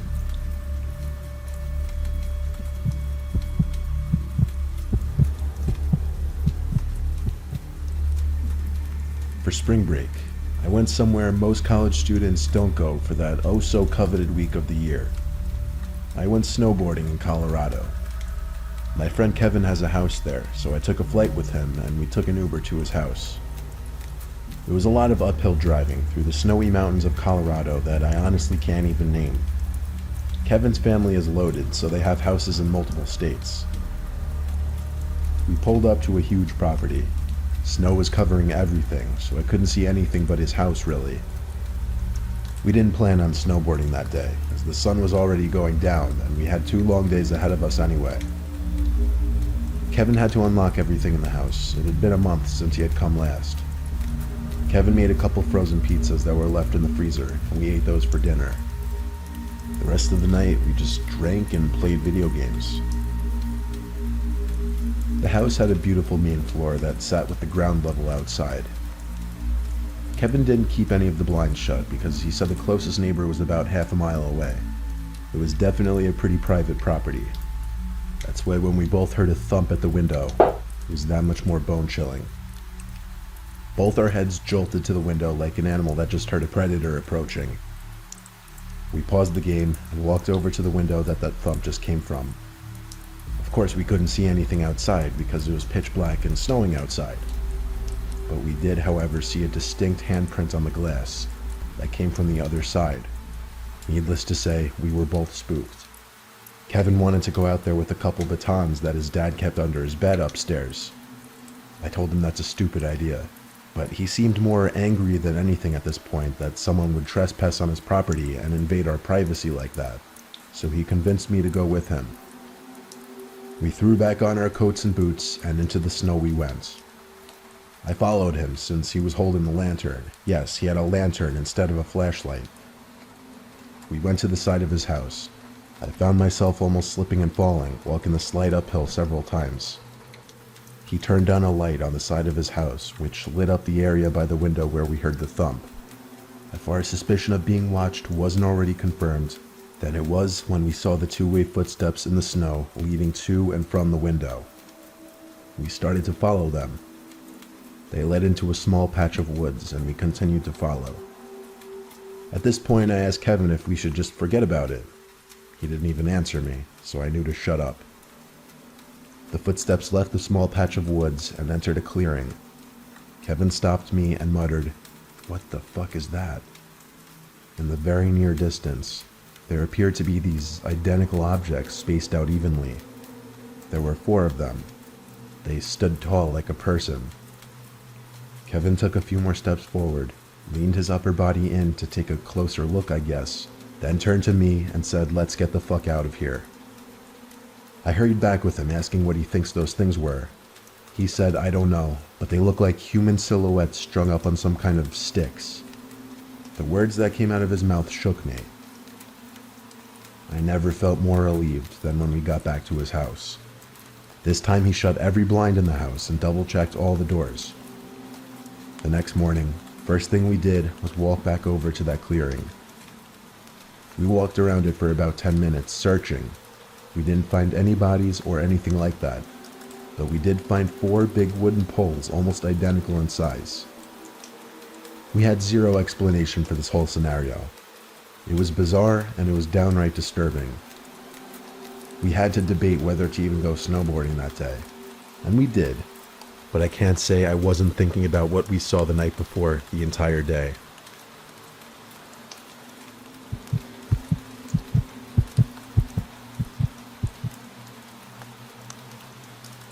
Last year I went to Miami for spring break. A few days before I went, I had a horrible dream. I was playing video games in my basement when I heard a noise come from a closet. I walked over to the closet and opened it. And quite simply, there was a man with a distinct face I remember vividly in my head, just standing in there. It was like my brain playing a jump scare on me in my dream, because I woke up with my heart racing. Well, fast forward our first day on spring break in Miami. We were on South Beach and there were thousands of people. In fact, you could hardly walk. I was with my friends, of course, who were probably having more fun than me since I'm not the biggest fan of crowds. All I saw around me besides my friends were unfamiliar faces, until I saw this one guy, not dancing, not moving, just standing behind a couple people, but looking at me. I made eye contact with him for maybe 3 seconds before looking away and moving closer to my friends. I told one of my friends that some older man was just staring at me like a creep. When we looked at where he was standing, he was gone. The 5 of us migrated closer to the water and music, where the crowd got even thicker and the people seemed to get drunker. I was looking around when once again, I saw that man blending in with the crowd, but just looking at me. I looked at him for a few seconds again. I grabbed my friend Trish and pointed at the man and said, "That guy keeps looking at me." She said, "Just ignore it." She went back to dancing.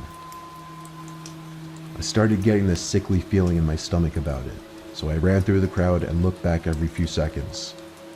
I knew I'd seen that man's face before, but I couldn't put my finger on where just yet. I made it through the crowd and got back to the hotel room, where I sat on the bed with my hand on my head, gathering my thoughts. Then it hit me, and I felt like throwing up when I realized it. It was the man from my dream, the man who was in the closet. I texted my friend Trish and waited a few minutes for her to answer. She said she didn't see who I was pointing at earlier. She just thought I should ignore whoever it was. I went back out there and didn't see the man again, but I swear this is something that actually happened to me, and I still don't know how to explain it. I got plenty of sleep. I don't think I could have hallucinated seeing that man. But how could I see a man who had literally been in a dream I had a couple nights before? It is easily the scariest and most unreal thing that's ever happened to me in my life.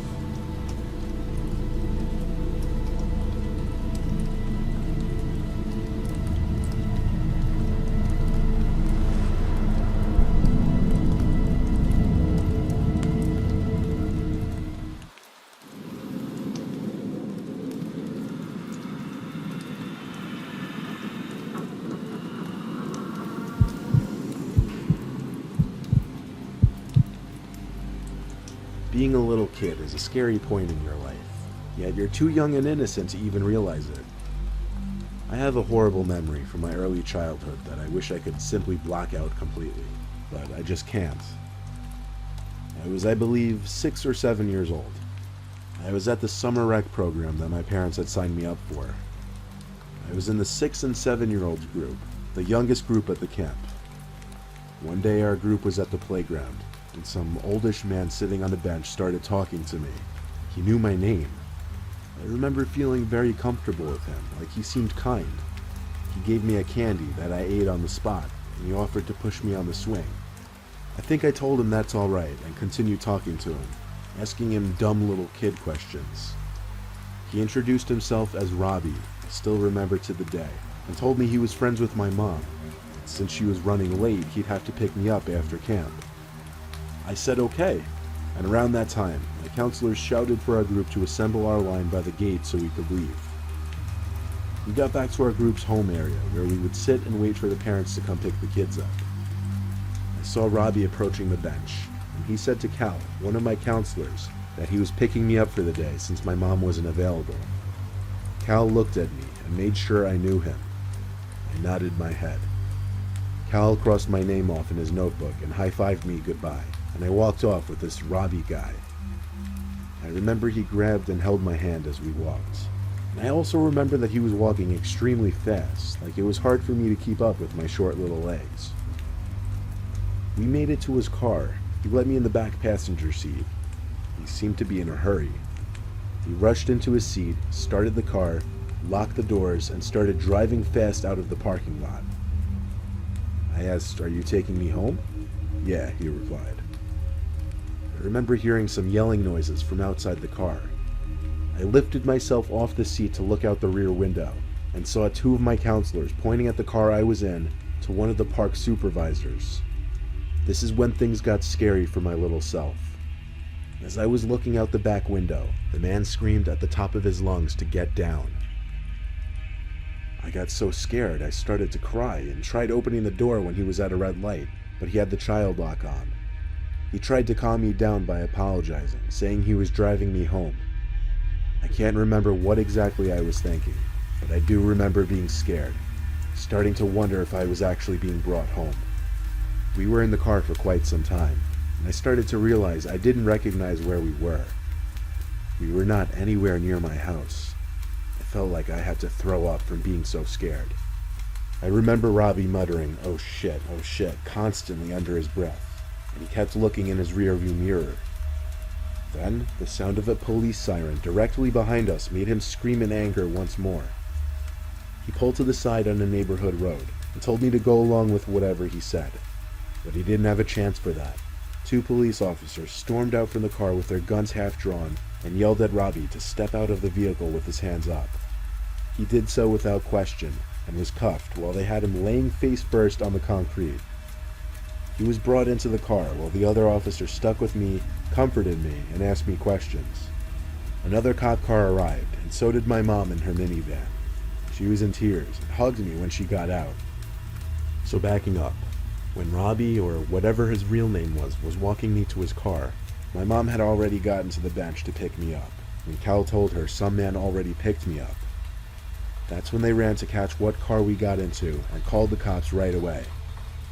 One of the camp supervisors was actually tailing us on the road, which is why Cal was panicking and how the cops were able to locate us. Now you can see why I wish I could block this memory out. It's disturbing, it's sickening, and I often have to think about the horrible, unimaginable things that could have been done to me if I had not been saved.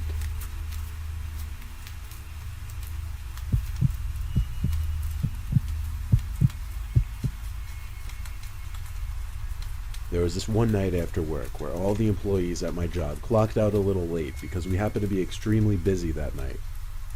As usual, we cleaned the store and headed for the front to clock out. That night after work, I would be hanging with 2 of my coworkers.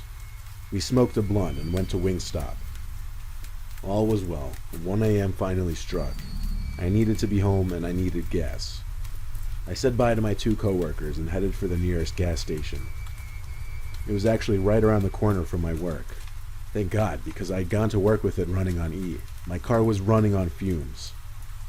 Although being the closest gas station, I avoid this one for many reasons, as do many other people, especially at this time of night. There's often homeless drug addicts walking through it. Many people hit cars and drive off, fights, people scream in the cars. It just manages to attract the wrong people. So, as I'm pulling up to the pump, the high officially leaves.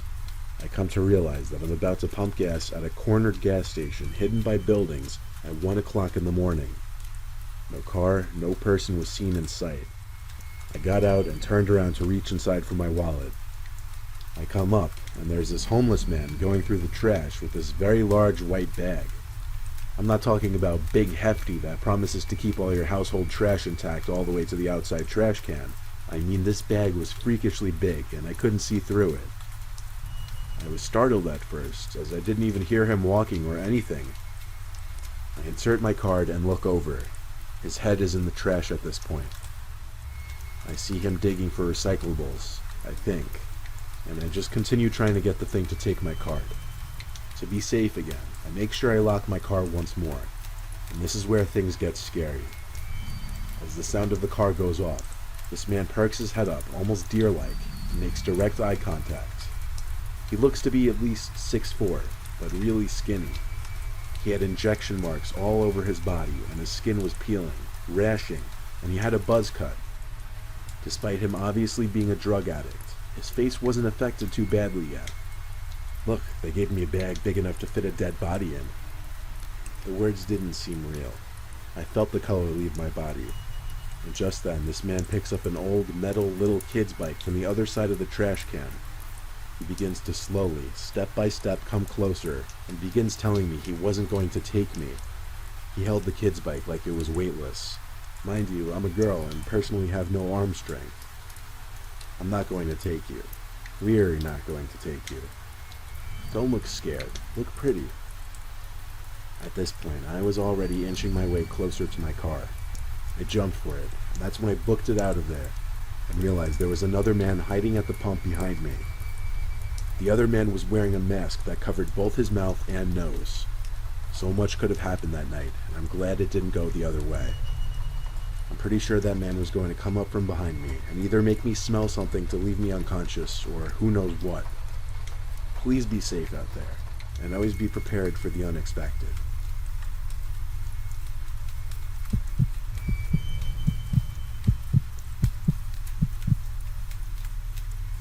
When I was 10, my uncle used to own a property in Kentucky, which was not too far of a drive from our home in Virginia. He was an avid hunter, so his place was in the middle of the woods, a perfect hunting area. He let my dad take us there when he wasn't using it, just as a nice little escape from the suburbs, because we all loved the secludedness. I would love to go on hikes in the woods by myself, because I've always been a nature freak.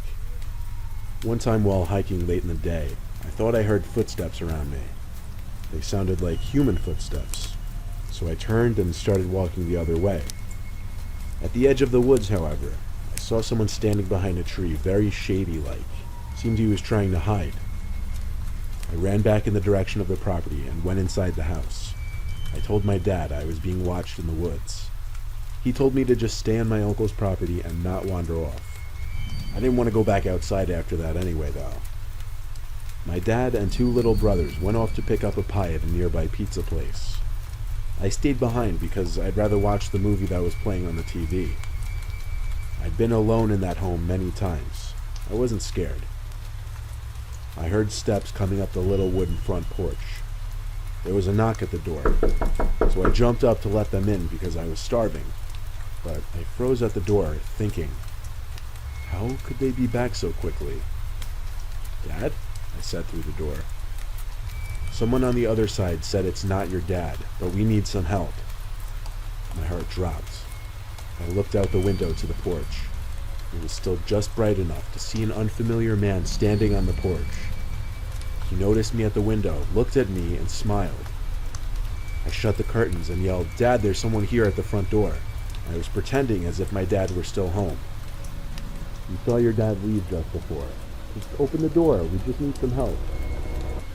I ran to my uncle's master bedroom to hide there. There was a tap at his window, and I saw a second man outside. He also yelled, "Open the door, please." I heard kicks at the front door of the home. It was a very flimsy old wooden door, and it gave in easily. I panicked and went to my uncle's closet where he kept his guns. I grabbed his shotgun, which he taught me how to use, and as the door to the bedroom opened, I aimed the gun at the tall man's torso. He raised his hands and nervously laughed, telling me to calm down. He backed away, back to the front door with his hand still raised, and he said, "We're gonna leave, okay?" The two men walked away into the woods, no car in sight. My dad soon returned to see the broken-in door, and I explained everything. He called the cops, who stayed with us while my dad did his best to fix up the door. My uncle installed cameras and a stronger door the next time he drove in there, and he sold the place a few years later.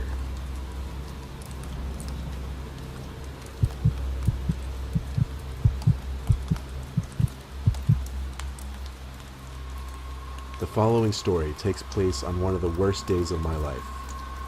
My crazy ex-girlfriend and I had just broken up after having a screaming match in her car. She basically told me where I could shove it, and left me in the rain in some parking lot of an abandoned office supply store. It was way too late in the night to call either of my parents to pick me up, and of course my sister was in a different state, so I tried calling an Uber as I walked out of the lot towards the street. I swear, adding to my misfortune, every single Uber canceled on me, one after the other. It got to the point I wanted to cry out loud and scream. I was a 15-minute walk from home. I figured to hell with it, I'd walk it. But shortly into my walk, an SUV pulled up to me. 3 guys were inside. They seemed around 30. The guy in the back said, "Yo man, you need a ride?" I figured why not? What did I have to lose at that point? It beats walking in the rain. I hopped in the open seat in the back and thanked all of them. I gave the driver my address, and he started on his way to my house. I tried making conversation by talking about how I just broke up with my ex. Tried to make light of it, but they didn't respond in the way I was hoping. The guy in the front passenger seat turned to look at me.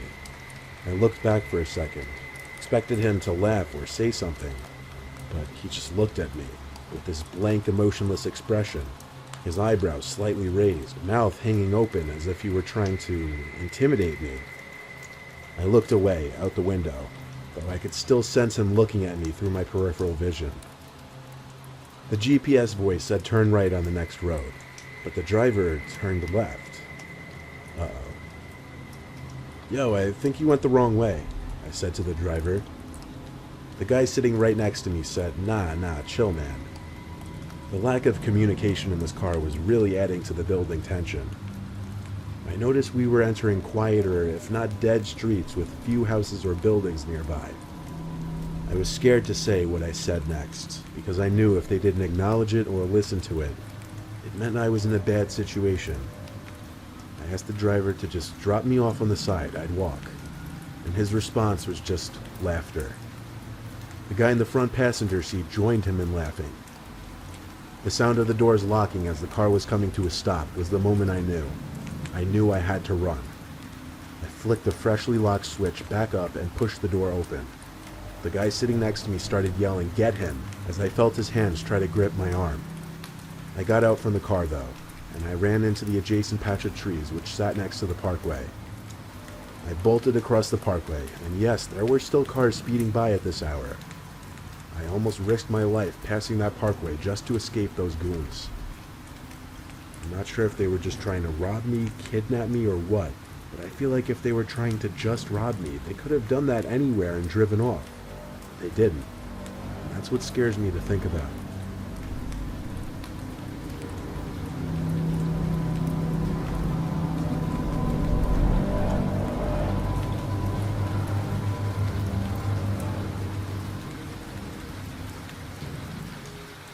On the 21st of April 2016, a Reddit user made a thread in the Black Ops subreddit asking, why would there be 30-ish Wi-Fi networks seemingly emanating from under a concrete pad?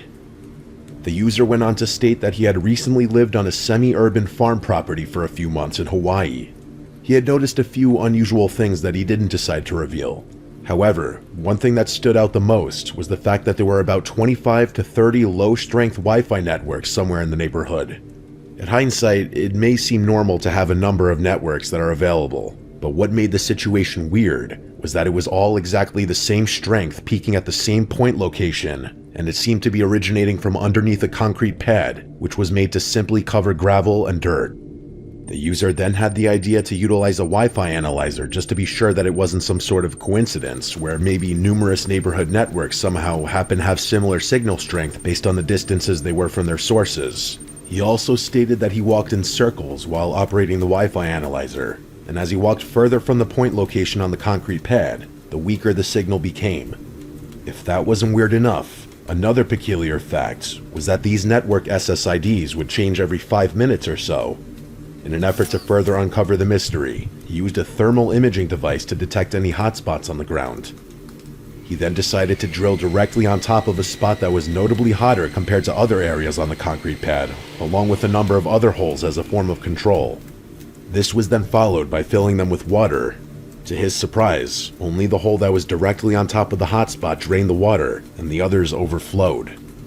Later on that same day, he was asked by other Redditors if there were any indications of a power source nearby. He answered by reporting that there were power lines, however they were disconnected from the city's main grid, and that there was a very wealthy neighbor who owns a steel frame building where the power cables go. He also states that the whole mountain area was being used by the military during World War II. This being the case, there are no reported military bases in the mentioned position, according to the militarybases.com website, though the user had mentioned that he had no doubt there are underground facilities there. While in the same comment thread, he asked 2 other Redditors for their opinion on the heat signatures. One of them replied by asking for photos of the surrounding area. The user then provided photos that sparked even more suspicion. These included a multi-breaker setup where the lower conduit runs under asphalt and toward the peak signal point location, with a corresponding hotspot, the hole that fills up with water, and a bucket found on the property, which he said reminded him of the hydroxide body disposal scene from the TV show Breaking Bad. The user was also asked if there was any way to measure the thickness of the concrete pad, because if the heat was coming from below, you would expect it to dissipate, not stay as focused as it seemed. In response, the user posted a photo showing that the concrete pad was about 2 times the thickness of the surrounding area. He also stated that it was extremely hard and seemed to have river rocks mixed in, whereas the surrounding area didn't and was easy to drill through with a hammer drill and masonry bit. As the user tried his best to drill into the pad, he managed to get to approximately 2 feet away from the hotspot location. According to him, the heat was unbearable there. He compared it to the inside of a composting bin, but there were no signs of microbial activity. He also noted that the soil was red volcanic dirt, which shouldn't have any biological activity anyway. Unfortunately, this is where the comment chain ends. However, there were other developments to this mysterious story. The user was then met with another question. He was asked if he could connect to any of the access points or gain control of the devices so he could identify a manufacturer. He was also asked whether the power meter was moving significantly, which would indicate it was powering multiple devices, and if there were any heat vents nearby. He replied that it was possible, however he couldn't crack the passwords. He didn't mention anything about the power meter, but he did send a picture of the general area where he suspected the heat vents could be hiding. In the same thread, it was also noted that the building seen in the picture had been partially built by questionable contractors. It was also mentioned that large liquid tanks had been removed from the ground there, meaning there had to be a lot of underground space available. At the same time, a nearby municipal storm drain was recently removed, and a newer, significantly bigger one was built directly opposite the property line, which he believed could serve as an entrance to an underground area of some sort. Additionally, there were 2 important factors the user shared. Firstly, he said that on multiple occasions he saw a truck making late-night trips to move a lot of busted-up, new-looking concrete from the trash bins of the neighbors. Secondly, and arguably the most important detail, he connected his old boss's account to an eBay seller going by the name of Cheesy Bay, which had extremely suspicious reviews and feedback. In a twist of events, the feedback and reviews were then set to private, which implied that the owner found out about his discovery. When asked about this, the user stated that he was in a, quote, pretty good spot, and that they wouldn't get him easily. So this is where the thread ends, but the mystery continues on. The mentioned eBay account was known to sell strange items such as faulty hard drives and other faulty electronics. Other than people looking to restore broken devices, who who would actually think to buy faulty hard drives? This story takes an even crazier dive because that eBay account is where everything got linked to Pizzagate, a conspiracy theory that went viral during the 2016 United States presidential election cycle. The theory claimed that the New York City Police Department had discovered a pedophilia ring linked to members of the Democratic Party while searching through Anthony Weiner's emails. In the end, there is no real ending to this mystery. It was later reported that the original user allegedly had mental issues. This is supported by the fact that the user's old boss had actually commented and provided details about him, including the fact that he ripped off his ceiling fan because he believed he was being watched. He also claimed that there were no real connections as to why the user would suddenly intrude and link his boss's account to the eBay seller. Of course, the boss could be lying, because nearly everything discussed in the story had some form of evidence attached to it. Nevertheless, this mystery will remain unsolved.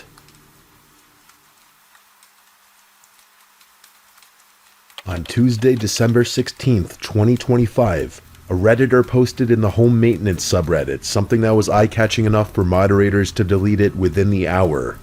The post was recovered by a viewer and sent to me on December 23rd. The post states, "I have cut myself pretty badly in my rented apartment. Fortunately, everything is alright, but I don't really want to notify the owners of damage on the walls. What would I need to make this disappear?" You don't have to look at the picture for long to realize this is a very oddly shaped and placed blood splatter. The original poster was very vague about how exactly he cut himself. It would have had to have been a pretty graphic accidental slice of a knife to lead to a blood splatter like that on the wall. There is a noticeable chip in the wall right in the center of the thickest part of the blood splatter, which would imply the blood wasn't sprayed on the wall, but rather the blood on the wall was the result of something hitting the wall. What makes this post more unsettling and suspicious is that the user is known to post in the alcoholism subreddit, stating he gets drunk on average 5 days a week. But according to one of his other posts that was made just a month before this one, his girlfriend had cheated on him and left him due to his drinking, and she left him right before the ring he ordered had arrived. The viewer who sent this to me reported this in the RBI subreddit, which stands for Reddit Bureau of Investigation, which led to the poster blocking him, even though he never directly contacted him. So, I'm sure I don't have to explain where I'm going with this, but whether this could have been a deleted post that was in reality a man secretly trying to cover up something horrible that happened in his apartment involving his cheating ex-girlfriend, or simply just a very unfortunate coincidence, for now remains a mystery.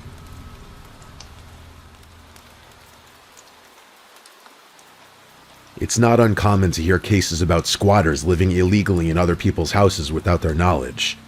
This is the story of a Reddit user named Random Girl to You, and it happened in 2016. She was coexisting with an individual who she actually knew, but would never have expected to be the intruder. Understandably, she didn't share a lot of information, but enough was said to show just how creepy her situation was. The whole ordeal was posted in the form of updates over time, meaning she was actively finding evidence in the form of random objects around her house, particularly in the attic. Now, up to this point, it may seem like any other story about a typical squatter living illegally in someone else's home. I've even covered stories about squatters in people's attics before, but what transpired while he was there is more terrifying than any of those other stories I've covered. The user started her story by mentioning that she lived in a fairly large house. In her bedroom, there was a door that led outside to a small porch. She went about her day like she normally would, sweeping the ebony-stained wood floors, something she did often because the material showed even the smallest speck of dirt or dust. She continued her usual routine when suddenly she stumbled upon a tooth sitting right in front of the door on the bedroom floor. Judging by her almost OCD nature, it seemed like the tooth had just recently appeared. She said it had not been there at any moment earlier in the day. She was so shocked that she stood frozen, trying to recall if she had accidentally hit her head and forgotten about it, or if she had been experiencing a toothache and didn't notice one falling out. Still confused, she stood there running her tongue along her teeth to confirm it wasn't hers. After discussing the situation with other users online, the topic of a squatter living in her home surfaced. As reluctant as anyone would be, she finally accepted the possibility, especially because she had already noticed a number of odd things happening in her house, such as missing items, random objects being out of place, and other strange instances that might normally seem trivial but still raised an eyebrow. Living alone has its ups and downs, but in a situation like this, it's never a good idea to investigate a potentially hostile individual in your own living space. But being that as it may, the user replied that it would take too long to wait on anyone, so she went to investigate alone. What she found was only the beginning of a nightmare. It started with finding a smudge in the opening of the attic. Still worried about her safety, she decided to take it slow. She sat and waited to see if there would be any signs of life. She lost track of time sitting in silence, listening for any sound or movement, but all she got was the pure silence that had been accompanying her the entire time. The following days were filled with updates about her findings, and the more she looked, the creepier it got. Because she wasn't very tall, she could only peek slightly past the attic opening. Luck was on her side. A quick scan of the attic layout showed that there were objects laid about, but no visible sign of a person. Still disturbed by the thought that she might not be living alone, she decided to get a taller ladder and a better flashlight. That kind of bravery motivated other users to keep urging her to get to the bottom of the mystery. And it makes sense. She worked in enforcement for Game and Fish Commission, and she was trained. But even she admitted she was a smallish woman living in the middle of nowhere. In the next update, the user confirmed that someone had been living in her attic, matching both her suspicions and the suspicion of other users, but the intruder was not present at the time. Some of the items she found were 8 beer koozies, some of her own personal belongings, a pile of change, and a $20 bill. At first glance, those items might seem harmless, but it gets worse from there. As time went on, law enforcement eventually got involved to help locate the squatter and remove him from the property. Usual procedures were carried out, such as objects being dusted, prints being taken, and items being located. She began to calm down as she realized she wasn't alone in this anymore. In due time, she was told that someone had been visiting her attic for a very, very long time. After hearing that, she made it a point to start locking her doors and even installed new locks just to take an extra step for safety. Unlike most squatter stories, this one was especially unique because the intruder only visited the attic when the user was home. The case was later considered a stalker case based on the behavior and items found. Some might ask why weren't her doors locked in the first place? Well, her response to this exact thing was she didn't lock her doors unless she was sleeping. She lived in a small community of about 400 people, so it was a very slow, quiet lifestyle there. She also said she wasn't worried about robbers because if someone really wanted to break in, a locked door wouldn't stop them. But what she couldn't understand was the tooth. It didn't make sense because it wasn't even on the path that led to the attic, and if it wasn't for one top comment, she would never have thought to check the attic in the first place. The user knew the sheriff well, which is expected in such a small community, and that made things even worse because she started to feel like it could be someone who knew her personally. A quick update later revealed that she was receiving unsolicited, explicit photos while all this was happening. It was never confirmed who sent them. The user eventually went through the safe where evidence was kept, and what she found was pretty disgusting and horrifying. There were 2 giant pickle jars that the intruder had been using to collect his semen.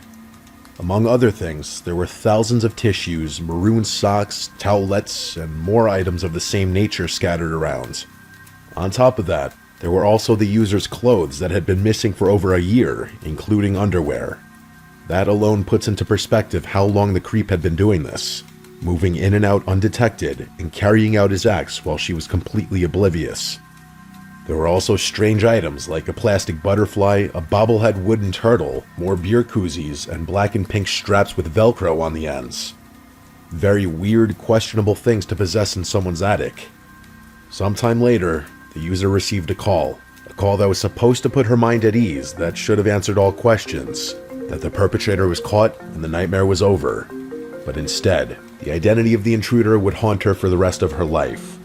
It turned out to be the 70-year-old neighbor, married to the same woman for countless years, who happened to be a church deacon, father of 4, and grandfather of 6. This one's perhaps one of the more uncomfortable ones to keep your doors locked at all times of the day. There's no additional information regarding an arrest or updates on the old man. This one is perhaps one of the more uncomfortable reminders to simply lock your doors. may be the easiest and most obvious preventative measure you can take.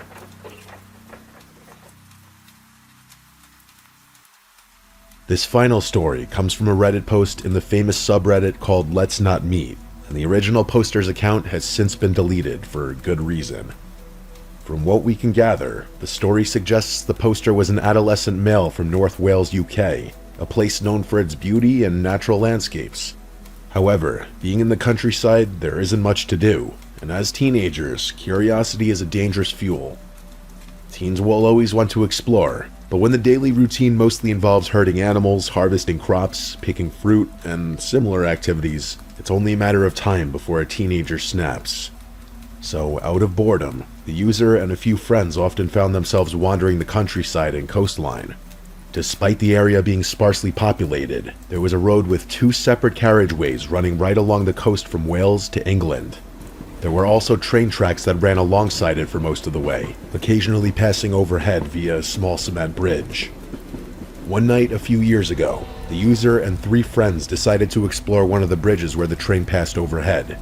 When they reached it, they noticed a manhole cover nearby. Upon closer inspection, they believed it led to some kind of access room. Intrigued, they tried to pry it open, but without tools, they couldn't. So they returned the following night prepared. Unbolting the cover wasn't easy. They had to work quietly because the train tracks were right next to them. Not close enough to endanger them, but close enough that the train conductors could spot them and raise alarms, which would likely mean the police. Surprisingly, it didn't take long. They lifted the heavy steel disc and wasted no time climbing down the ladder, not knowing where it led or what could be waiting below. Once they reached the bottom, they moved deeper into the structure. At this point, they were completely confined inside a narrow passage leading into the main area. They were perplexed by what they found. They had always assumed it was just a bridge, and if they hadn't found the manhole, they never would have guessed there was an interior space at all. The group endured a torturous journey, squeezing and crouching through whatever space they could find. They scraped their stomachs against the walls as claustrophobia slowly crept up on them. The distance from end to end was far longer than expected, but at the halfway point, they were able to look through narrow gaps in the ground and see the road below them, which strangely gave them a sense of comfort. At that moment, it was still just an adventure. It was uncomfortable and cramped, but it was manageable. But that was about to change. Just before passing the halfway mark, one of his friends claimed he could see something in the distance at the far end. Hesitant but curious, they all agreed to check it out. That turned out to be a terrible decision. The user was the first to reach the end of the walkway. He stated that the dread he felt in the moment was unlike anything he'd ever experienced. There was a single foldable chair facing a wall, and on that wall was a partially torn page from a newspaper or magazine, showing a fully nude woman in an erotic pose. But he even said he couldn't refer to it as a normal erotic picture, because the woman's eyes had been removed from the page as if someone took a knife to them. Below the picture on the wall, there was a bloody condom on the floor, and when they saw this, the boys left as fast as humanly possible, desperate not to run into whoever was responsible for what they had just stumbled into, which almost seemed like a crime scene to them. When they reached the ladder, every one of them silently prayed the manhole hadn't been resealed. They wouldn't know until they reached the top, but luckily it was still open. The reason the user mentioned the population earlier was because what they had witnessed was completely out of the norm. It was the kind of place where everyone knew everyone, and where anything weird going on would be hard to fly under the radar for long. In the end, being a naive teenage boy, the user never told a single soul what they found, but he admitted later that it would have been wiser to report it, because it was clearly not the behavior of a healthy-minded person. The story ends there, but the user did post updates about returning to the location multiple times, hoping to have something to update with. Eventually he stopped because the investigation wasn't going anywhere, and it was better to stay alive than to risk his own life.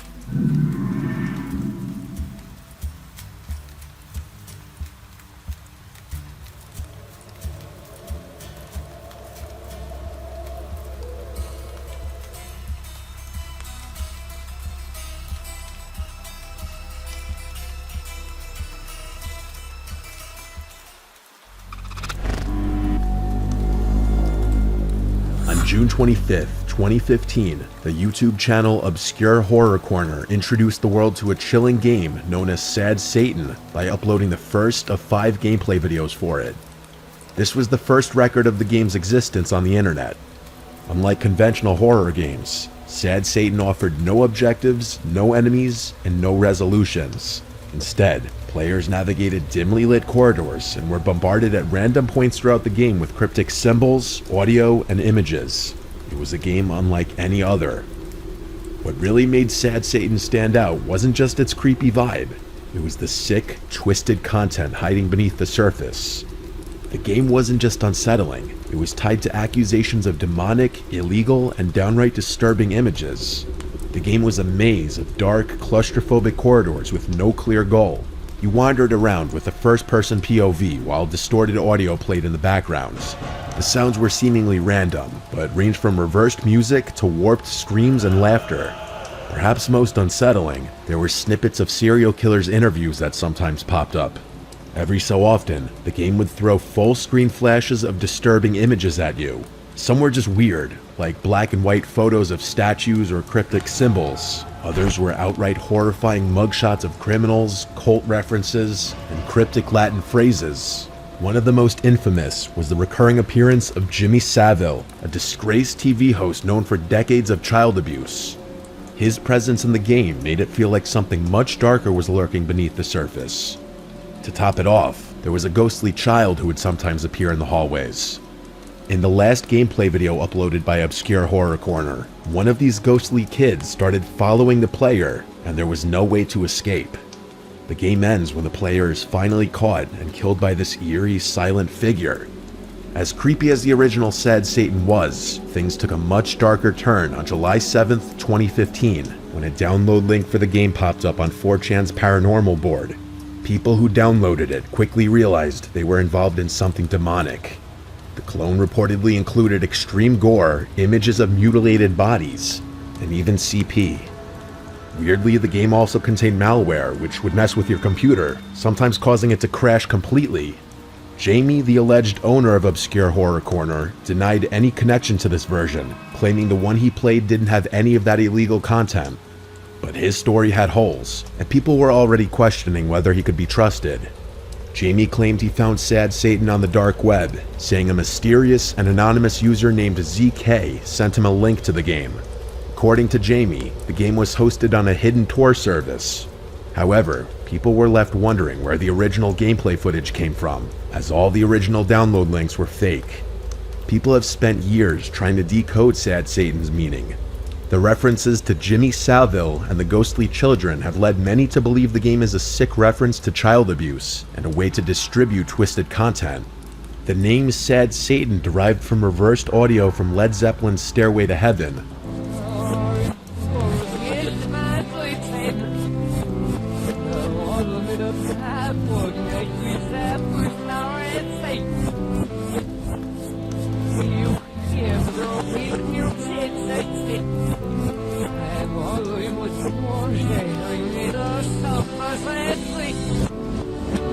And Latin phrases suggest some kind of satanic or cult theme.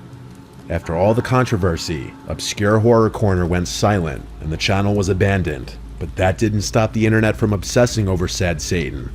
Fans created clean versions of the game, scrubbing out all the illegal content so people could experience the atmosphere without the risks.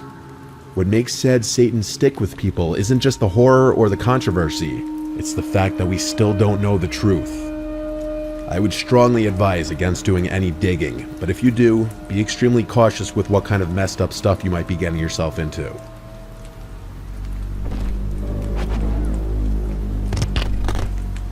In 2009, an internet mystery was born on Reddit and quickly grew into one of the most disturbing internet rabbit holes. Known as the Lake City Quiet Pills saga, it's an incredibly disturbing mystery that still has no resolution. The story begins with a Redditor named Religion of Peace, later revealed to be Milo. He was no stranger to controversy. As a moderator for the infamous Jailbait subreddit, Milo already had a dark reputation. r/Jailbait was notorious for spreading illegal content and was eventually banned by Reddit, but that's a story for another time. Milo claimed to be a war veteran, boasting about his alleged involvement in conflicts like the Cold War and even the Battle of Normandy. People were divided. Some were impressed by his apparent knowledge, while others doubted his claims. Milo was an unusually active Reddit user, despite claiming to be 80 years old, which added to the skepticism. On May 18, 2009, Milo shared a link to a new website, LakeCityQuietPills.com. He described it as, quote, that old guy's image host. At first, the site seems pretty basic, just a place to upload images. But the name itself, Quiet Pills, gave people pause. It sounded off, like there was more to it than met the eye. Fast forward to July 17, 2009, Milo posted his last ever Reddit comment, which was a rant about spam content. Just hours later, a new user named 2-6 showed up to announce Milo's death. According to the post, Milo had died at his desk, leaving behind no family and only a handful of personal belongings. That's when things got weird. Some Redditors decided to dig into LakeCityQuietPills.com and discovered something chilling. Hidden in the site's source code were cryptic messages that looked like job postings, but these weren't regular jobs. They seemed to reference covert operations. Some examples of the postings include immediate need, 12 essay Spanish speaking, no papers required, and 4 for 24/7 DP, English speakers, Spanish fluency is a plus. The language was filled with military-style acronyms and obscure terms along those lines. One user pointed out that the abbreviation WW meant wet work, or more specifically, assassinations. The plot thickened even more in 2010, when a real-world event seemed to tie directly to the Lake City Quiet Pills saga. On January 19, 2010, Hamas arms dealer Mahmoud al-Mabou was assassinated in a Dubai hotel. He was suffocated by a team of operatives who entered the country using fake identities. This happened on the exact same day as a quote-unquote party mentioned in the source code of LakeCityQuietPills.com. This site listed a detailed breakdown of expenses for the event, hotel rooms, transportation, and even medical supplies that totaled nearly $94,000. The timing and the scale of the expenses led many to believe that this quote-unquote party was actually cover for an assassination operation. It felt too closely related to be pure coincidence. People began digging into the site even further. The account 2-6 was tied to another alias, Angel 2-6. This handle had been active on other forums like Fark.com since the early 2000s. What's more, Angel 2-6's email address was linked to the LakeCityQuietPills.com domain. It was quite literally angel.2.6@LakeCityQuietPills.com. The activity surrounding these accounts painted a picture of a tightly connected group with ties to military or illegal work. Some people started interpreting the phrase Lake City Quiet Pills as a euphemism for bullets. The phrase Lake City Quiet Pills was traced back to a Remington ammunition plant in Missouri, which produces billions of rounds of ammunition annually. People have spent years debating what this all means. The most common theory is that the site was a front for a group of professional hitmen. Some argue that the military lingo and references suggest a group of ex-military individuals who defected from their governments. The connection to covert intelligence operations and organizations is clear, but the truth about the site remains unknown. After 2010, the updates to LakeCityQuietPills.com stopped, and the site eventually went offline.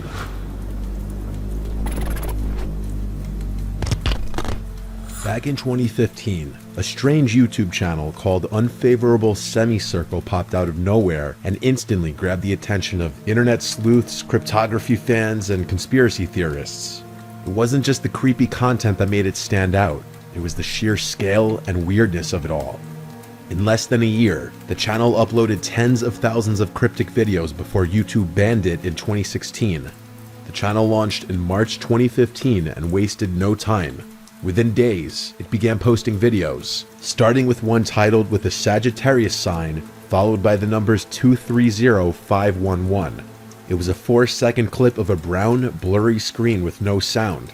Simple but unsettling. Then came more and more. The scale of the whole operation was insane. Thousands of videos poured in over the months, all cryptic and impossible to make sense of. The uploads were strange for a couple of reasons. Most of the titles included the Sagittarius horoscope symbol for whatever reason. Most videos had pixelated or abstract images like dots on a plain background. Some were just blank screens. Some of the videos were silent, while others featured distorted sounds, static, or a voice reading random letters and numbers. There wasn't much consistency in the video lengths either. Some were mere seconds long, while others lasted hours. The longest video on the channel was 11 hours. Here comes the strangest part. The rate at which the channel was uploading wasn't humanly possible. At first, videos went up every 10 minutes, but by 2016, the channel was cranking out uploads every 20 seconds. By the time it eventually got shut down, there were over 200,000 total videos. As word spread, a Reddit community formed to figure out what unfavorable semicircle was all about. As you might expect, theories started flying. Some thought it was a modern-day numbers station, like the ones used during the Cold War to send secret messages to spies.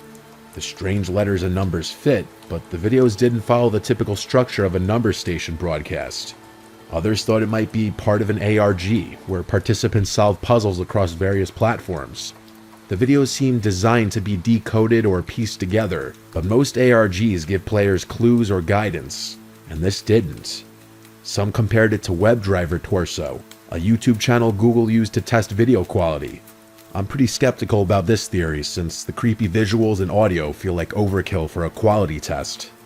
In 2022, someone claiming to be the creator of the channel gave an unsatisfying and probably fake explanation. He claimed the whole thing was an art project. More specifically, a way to explore abstraction and mystery, but personally I have a hard time believing that's all it was. Many people continue to speculate that the videos had a darker purpose, like illegal activity, espionage, or even psychological experiments. Out of thousands of uploads, a few stood out as especially significant. There were several titled Lock and Delock, with the Sagittarius symbols in front of the words, and some people thought these videos held the key to the whole project. These videos were packed with flashing visuals and strange audio patterns. By analyzing the frames side by side, investigators pieced together a grainy image that resembled the Voyager Golden Record, which was a disk NASA sent into space to represent humanity. There were various other clues that people noticed. Toward the end of the channel's life, a series of videos titled Brill appeared, each numbered in order. They seemed more structured than the rest, but no one was able to find anything conclusive. The most popular upload by far was the 11-hour video. It was almost completely silent, but reportedly caused some devices to crash. On February 25, 2016, just hours after the BBC published an article about unfavorable semicircle, YouTube permanently banned the channel for violating its terms of service. The exact reason wasn't clear, but most people think the sheer number of uploads flagged it as spam. YouTube never gave an explanation for the ban, which led people to speculate about a darker reason. After the ban, the mystery deepened. Similar accounts popped up on Google Plus and Twitter, briefly posting new videos before disappearing again. The last known upload, titled Reset Strange YD, with the Sagittarius symbol in the front again, went up in 2017, but was deleted within 30 minutes. That marked the end of the project, or at least the end of what anyone could see. Many still think there's something more sinister about the whole thing that's yet to be uncovered.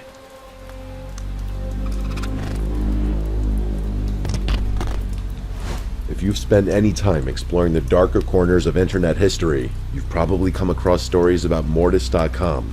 It was a site that represents the perfect mix of curiosity, fear, and frustration. It's a relic from the early days of the web, a time when the internet was still mysterious and largely unexplored. What makes the site so unsettling isn't just what it might have been, but the fact that no one ever really figured it out. Even now, it lingers as one of the internet's greatest unsolved mysteries. Mortis.com first went live on November 14th, 1997. At first glance, it didn't look like much. Just a black web page with a white text login prompt asking for a username and password. No instructions, no links, no about section. If you didn't have the login credentials, there was literally nothing to see. This alone might not sound that unusual. Plenty of private websites require logins, but it was the scale of the site that caught people's attention. Investigators discovered that Mortis.com hosted terabytes of data, a massive amount for the late 90s when most people were still using dial-up connections and hard drives measured in megabytes, not terabytes. One file was reportedly 39 gigabytes in size, which is still huge by today's standards. At the time, it was mind-blowing. And then there was the name, Mortis, Latin for death. Whether it was meant to be edgy, symbolic, or just random, it added a creepy vibe that stuck. Mortis.com might have remained a forgotten corner of the internet if it hadn't been for forums like 4chan, where users on boards like X, Paranormal, and G Technology started poking around. Someone stumbled across the site and posted about it, and things snowballed from there. Some folks claim to have briefly accessed parts of the site, downloading bits of data before the site went offline, but they never revealed what they found, if anything. This only made the mystery bigger. Were they silenced? Did they find something they couldn't share? Or was it nothing and they didn't want to admit it? Here's where things get even stranger. Most websites, even after they go offline, leave behind a digital footprint. That's where the Wayback Machine comes in, a tool designed to archive web pages so they could be viewed later, even if the original site is gone. But Mortis.com went completely missing. It was intentionally excluded using a file called robots.txt, which tells web crawlers to not index the site. That might sound like a small detail, but it's actually huge. Whoever built Mortis.com went out of their way to ensure that no one could track its history. Why would someone do that unless they had something to hide? The domain was registered to a man with a bunch of other websites, including Cthulhu.net, EternalNight.com, KarenLing.com, and JoshuaLing.org. Cthulhu.net featured nothing but a single page with the words, "dead but dreaming," whatever that means. EternalNight.com just showed an image of a glowing chess piece on a black background, nothing else. The other two led to dead ends, and were tied to interior design companies that supposedly didn't exist, run by people who had long since passed away. Investigators also found connections between Mortis.com and seemingly unrelated businesses, including a dentist's office at an address that turned out to be an empty lot, a high-end security firm, a lamp company, and a bed and breakfast. The connections were tenuous at best, but they added to the eerie vibe, making it feel like something bigger, maybe even criminal, was at play. When questioned, Ling himself reportedly claimed the site was just a storage space for personal files like wedding photos. But let's be honest, that's hard to believe. Why would someone need terabytes of storage for wedding photos, much less secure them with industrial-strength encryption? And why would the FBI allegedly get involved? Back on 4chan, people were obsessed with cracking the site's login page. Even seasoned hackers struggled to make progress, which says a lot about how well it was protected. Some claim to have broken in briefly, finding large files with cryptic names, but they either disappeared from the forums or refused to share details. Rumors spread that the FBI contacted some of these would-be hackers, warning them off the site. Others said Ling himself pulled the plug after the site gained too much attention. Whether it was paranoia or reality, many users eventually abandoned the hunt, fearing they might be getting into something way over their heads. Everything was seemingly wiped from the internet before the mystery could be revealed, which left more questions than answers. Over the years, people have floated a ton of theories, some more plausible than others. Some people believe it was just simply a personal repository for movies, TV shows, or other media. Some investigators noted links to Usenet files and even suggested the site had an embedded media player. But this doesn't explain the secrecy, the creepy aesthetics, or the sheer scale of the data. Others think it was a front for something shady, like a black market operation, human trafficking, or even snuff films. The empty lots, fake business addresses, and encrypted files certainly make this plausible. Even after digging through all this, I can't shake the feeling that we're missing something. The exclusion from the Wayback Machine, the cryptic files, the empty addresses, it just feels too unsettling to be coincidental. If it was just a hoax or a media server, why go to such lengths to hide it? And then there's the FBI angle. Why would they get involved if there wasn't something serious going on? And if Ling shut it down himself, what was he trying to hide? Mortis.com is an internet phenomenon that we may never get a conclusion to, but there's most likely a good reason for that. One could only imagine what kind of sick files were in there. Maybe some things are better left unexplained.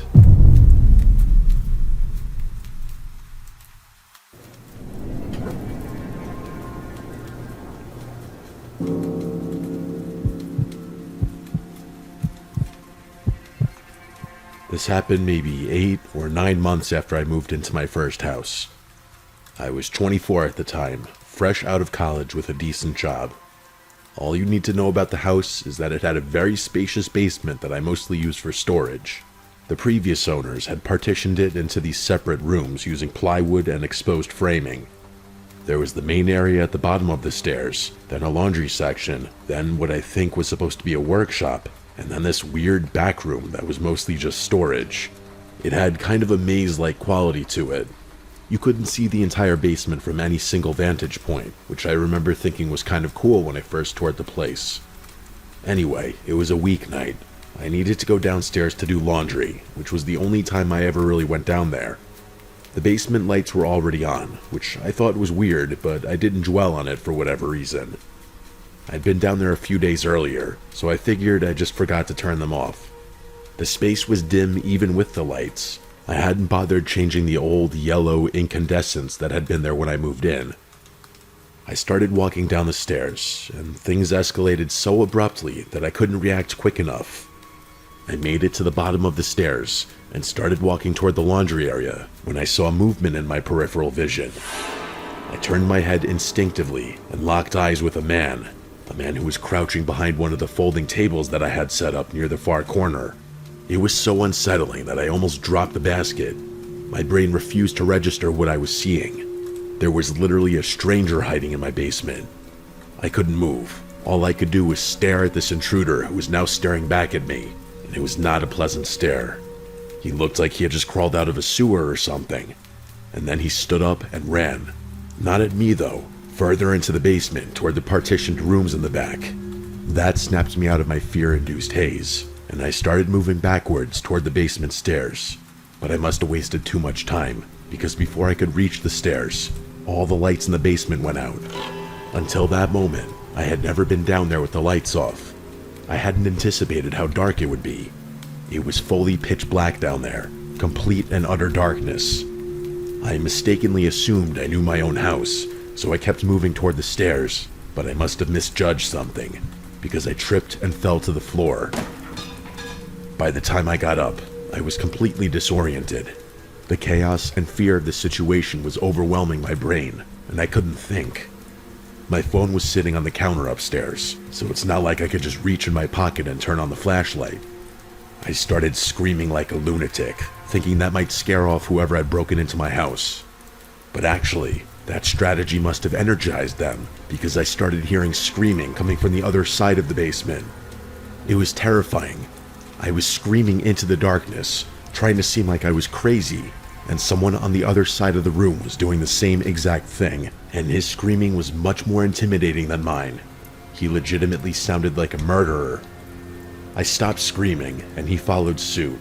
I started navigating around the basement purely by touch. I had no other choice, and I started hearing movement behind me. He must have been doing the same.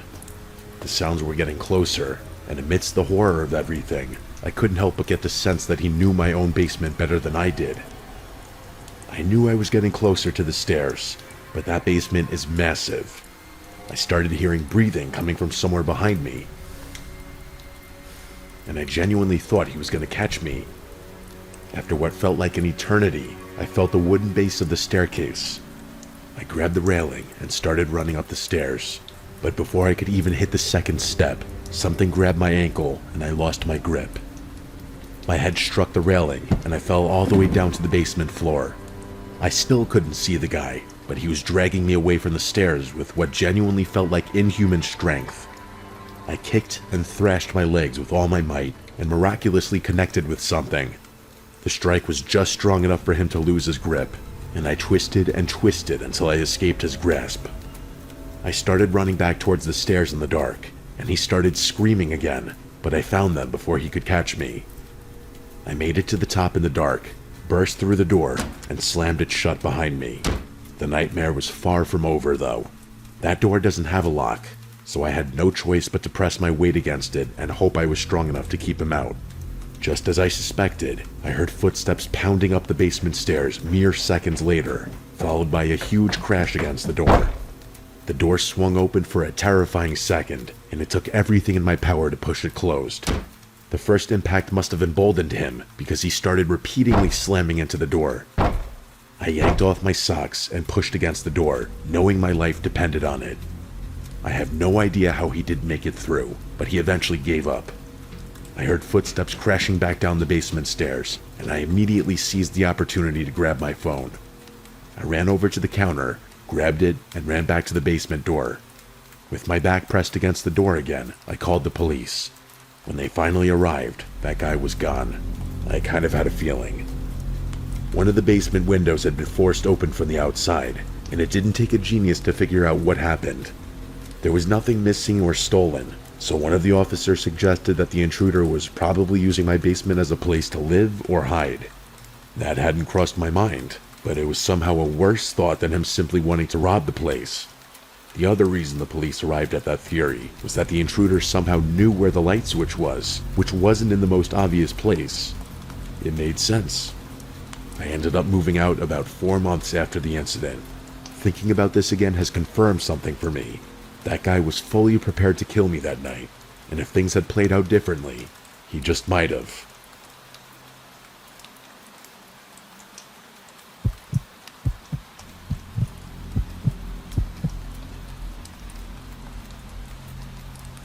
This happened when I was 14. I'm in my 30s now, so we're talking close to 20 years ago at this point. My parents had to drive out of state for a wedding and didn't want to leave me alone, despite the fact that I was staying at home alone age. So the original plan was for my older sister to stay with me for the weekend. She was already in college at the time, but she only lived an hour away. As soon as my parents left, though, she texted me and told me she had some party to go to and wasn't going to come. I didn't really care. I didn't even bother telling my parents about it, partly because I didn't want to stress them out and partly because I didn't want them to find someone else to watch me. It wasn't like the house was in some sketchy area either. It was a typical 2-story home in a quiet suburban neighborhood. The place mostly consisted of families too, so I knew I'd be fine. The evening was completely uneventful. I played Halo for like 6 hours, something I'd ordinarily never get to do. It wasn't until just after midnight where things started getting weird. I was still lounging on the couch when I heard this faint tapping sound. The sound came from somewhere in the backyard, and I immediately assumed it was something hitting the siding of the house. That's honestly what it sounded like, so I wasn't too concerned. A few minutes later, though, I heard it again. The sound was nearly identical, which gave me the impression that it was a tree branch hitting the same spot on the house. But then the tapping migrated, like whatever was making it was moving along the side of the house. That's when I knew something was wrong. The sound was far too intentional to not be made by something sentient. I muted the TV and froze. I didn't want to move. I just sat there listening, the way anyone would. But now there was just silence. After maybe a minute, I convinced myself that it had just been a scuttling animal or the wind, and I turned the TV back on. 20 minutes later, there was a new noise, one that made me a lot more concerned. It was another tapping sound. But this time, it sounded like it was coming from below me, from the basement. The living room was directly above the basement, so it had to be coming from there. It was an unfinished basement with a little kitchenette in the corner, so it wasn't crazy to imagine a critter rummaging around in there. I muted the TV again, this time getting up off the couch. I was dreading it, but I had to check. I had to at least assure myself that nothing was wrong.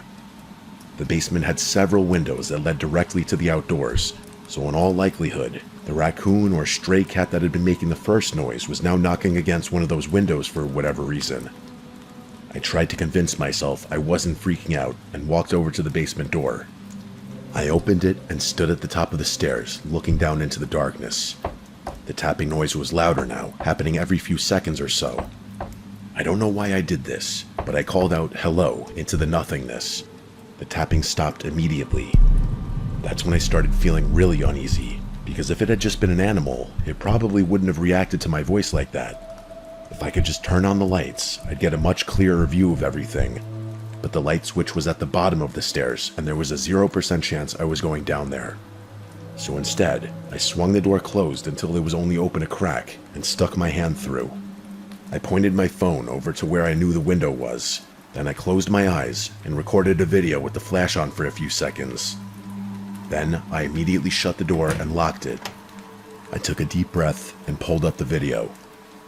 It was pretty grainy, but it took me all of 1 second to realize there was a figure standing underneath one of the windows, on the inside of the house. I screamed. I couldn't control myself, and I ran to my room.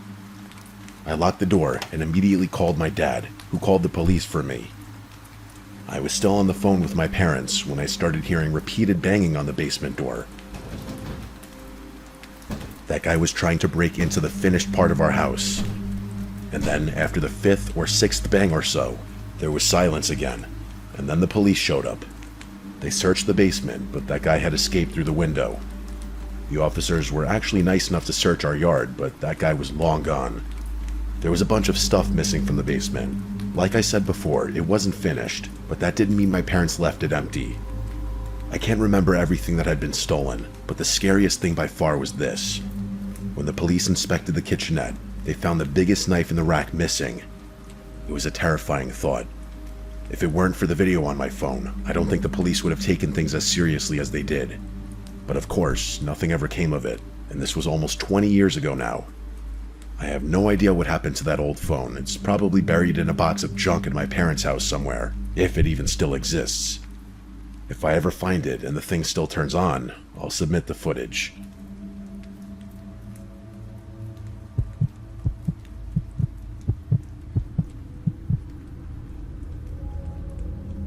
This happened when I was 16, 4 years ago now. I grew up in this big suburban house that my parents bought before I was born. It's one of those places that looks normal from the outside, but has all these weird quirks once you're inside. The biggest quirk by far is the basement. It's easily the largest room in the house. My parents finished it years ago and turned it into this casual hangout space with a sectional couch, a decent TV, and a couple of storage rooms in the back. You'd think a space like that would get a lot of use, but my parents are the type who prefer the living room upstairs. So basically, the basement is essentially mine. The other thing you need to know about is my cat. His name is Rocky, and he's one of those annoyingly friendly cats that constantly needs attention. Because of that, my parents put him in the basement every night before they go to sleep so he doesn't bother them. Now here's where things get a little sketchy, and I'm just going to be honest about it because there's no point in pretending otherwise. The basement has this interior door that connects directly to the garage. It's technically supposed to be a convenience thing for bringing in groceries or whatever, but for me, it was a convenience thing for sneaking people in. Anyway, it was a Friday night when this went down. I remember that specifically because I had invited this girl Madeline over, which I wouldn't have done on a school night. I also remember assuming Rocky was already down there.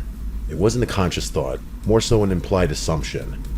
It was past the time when my parents usually put him down there, so I figured he was asleep somewhere in the back, as per usual. That's why I didn't freak out when I heard a noise from one of the storage rooms.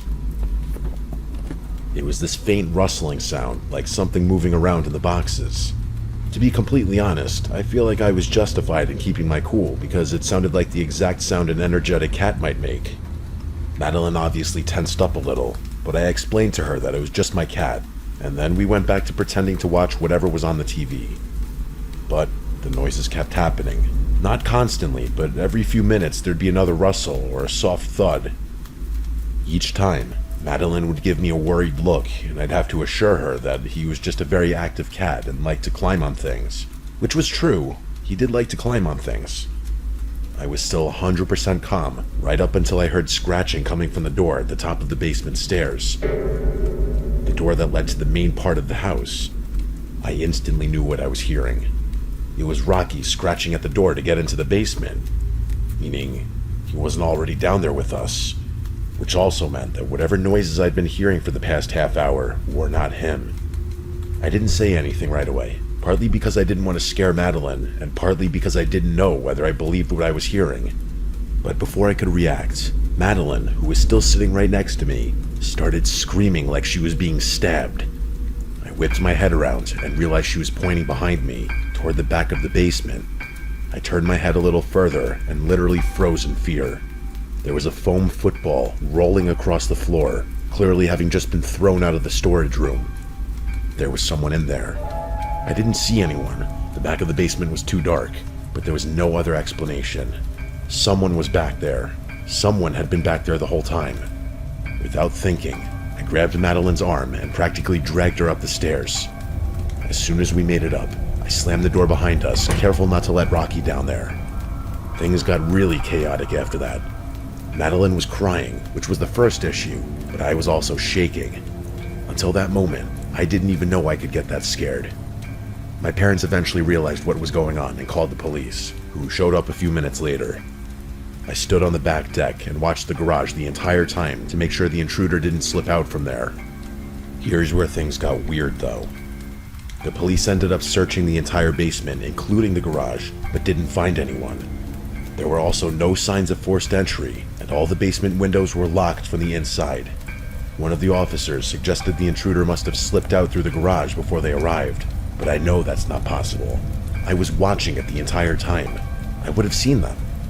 But after searching the house, there was nothing else that the police could do. Of course, my parents also thought the intruder had slipped away without me realizing it, and I could tell they were upset. My dad especially. But I don't care what they think. I'm 100% certain that no one escaped through the garage. There's only one path from the garage to the outdoors, and I had my eyes on it the entire time. My family never got a resolution to all of this, and I still have no explanation for everything that happened.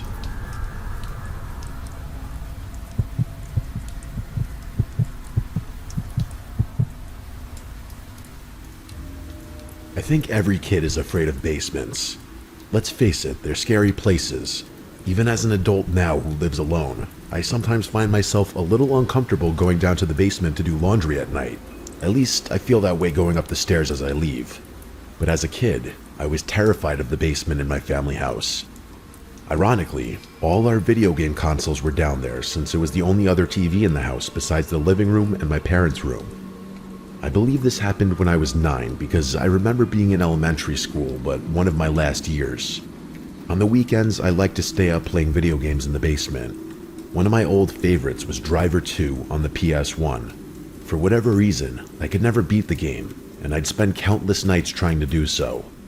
Well, it was one of those nights I was down there playing. I usually didn't like being up too late because the second my parents went to sleep, I'd be too scared to be down in the basement. Just the idea of my mom or dad watching TV upstairs was enough to make me feel somewhat safe, knowing they were a quick run up the stairs away.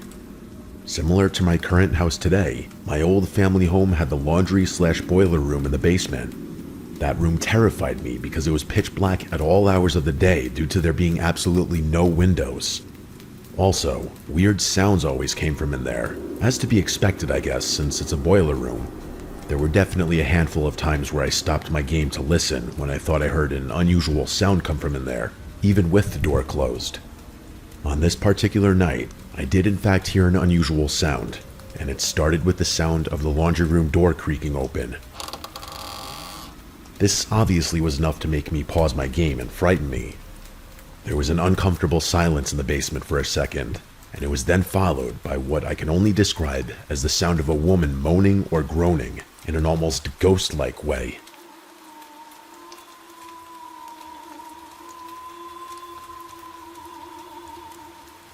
But it sounded like my mom's voice. In fact, I knew it was. I started laughing, and I'm sure I said something like, "Nice try, Mom," knowing she was trying to scare me, which, side note, looking back, even as a kid, I should have realized something was wrong, considering my mom has never been a goofy person that would pull this kind of prank. But I walked over to the laundry room with a little more confidence now, and as I was in front of the open doorway leading into the darkness, the groans had stopped by now. I looked straight into the pitch black room ahead, and as I inched closer, the outline of a person standing in there became visible. "Mom?" I said, now with less confidence. When I got just close enough, I made the judgment that it was not my mom. I started screaming as I ran up the stairs to the living room, and my horrific judgment was right.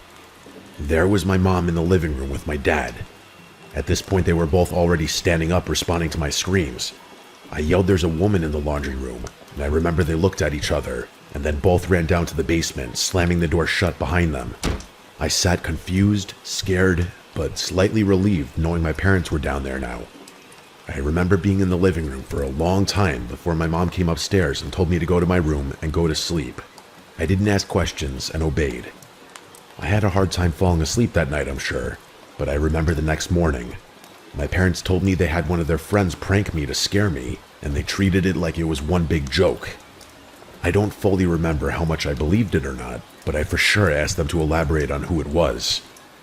My mom said it was one of her friends from out of state who was visiting. I didn't question it, but as I got older, the name Debbie was seemingly accidentally dropped by my parents a few times, and whenever I'd ask who Debbie is, they'd have a different response. When I was maybe 14, I thought back one day on this night and decided to do a deep dive. I found a family tree type of website, and admittedly stole my dad's credit card from his wallet momentarily to pay for the service, then slipped it back in the wallet. I inputted both my parents' names. Among a few familiar names, and a bunch of names I didn't recognize, what instantly stood out was that my mom had a sister named Debbie. So I googled Debbie, followed by my mom's maiden name, and up popped an obituary. She was dead. I ran to grab my parents to show them what I found on the screen, and I demanded they explain. I remember their shocked and nervous looks on their faces still. "Tell him," my dad said to my mom. My mom then dropped the bomb on me that I had a very mentally unstable aunt who harmed a lot of people, and it was for the best that she was always kept away from me growing up. Debbie had allegedly broken into or snuck into the house without my parents knowing. I had so many questions and demanded answers, but there was little more that they would tell me. They swore they had my best interests at heart. Over the years, I'd occasionally bring it up, but they'd always shut it down and tell me to drop it. I never learned what they meant by "she harmed a lot of people," but I have some theories. It doesn't really do me any good dwelling on it, though. It makes me kind of nervous to think about it. What else were my parents hiding? What happened to Debbie? Why was she in the basement? I wondered a few times if my parents were hiding her down there after she had done something horrible, but that wouldn't make much sense because I don't think they'd let me down there in the basement then. I guess some questions are better left unanswered.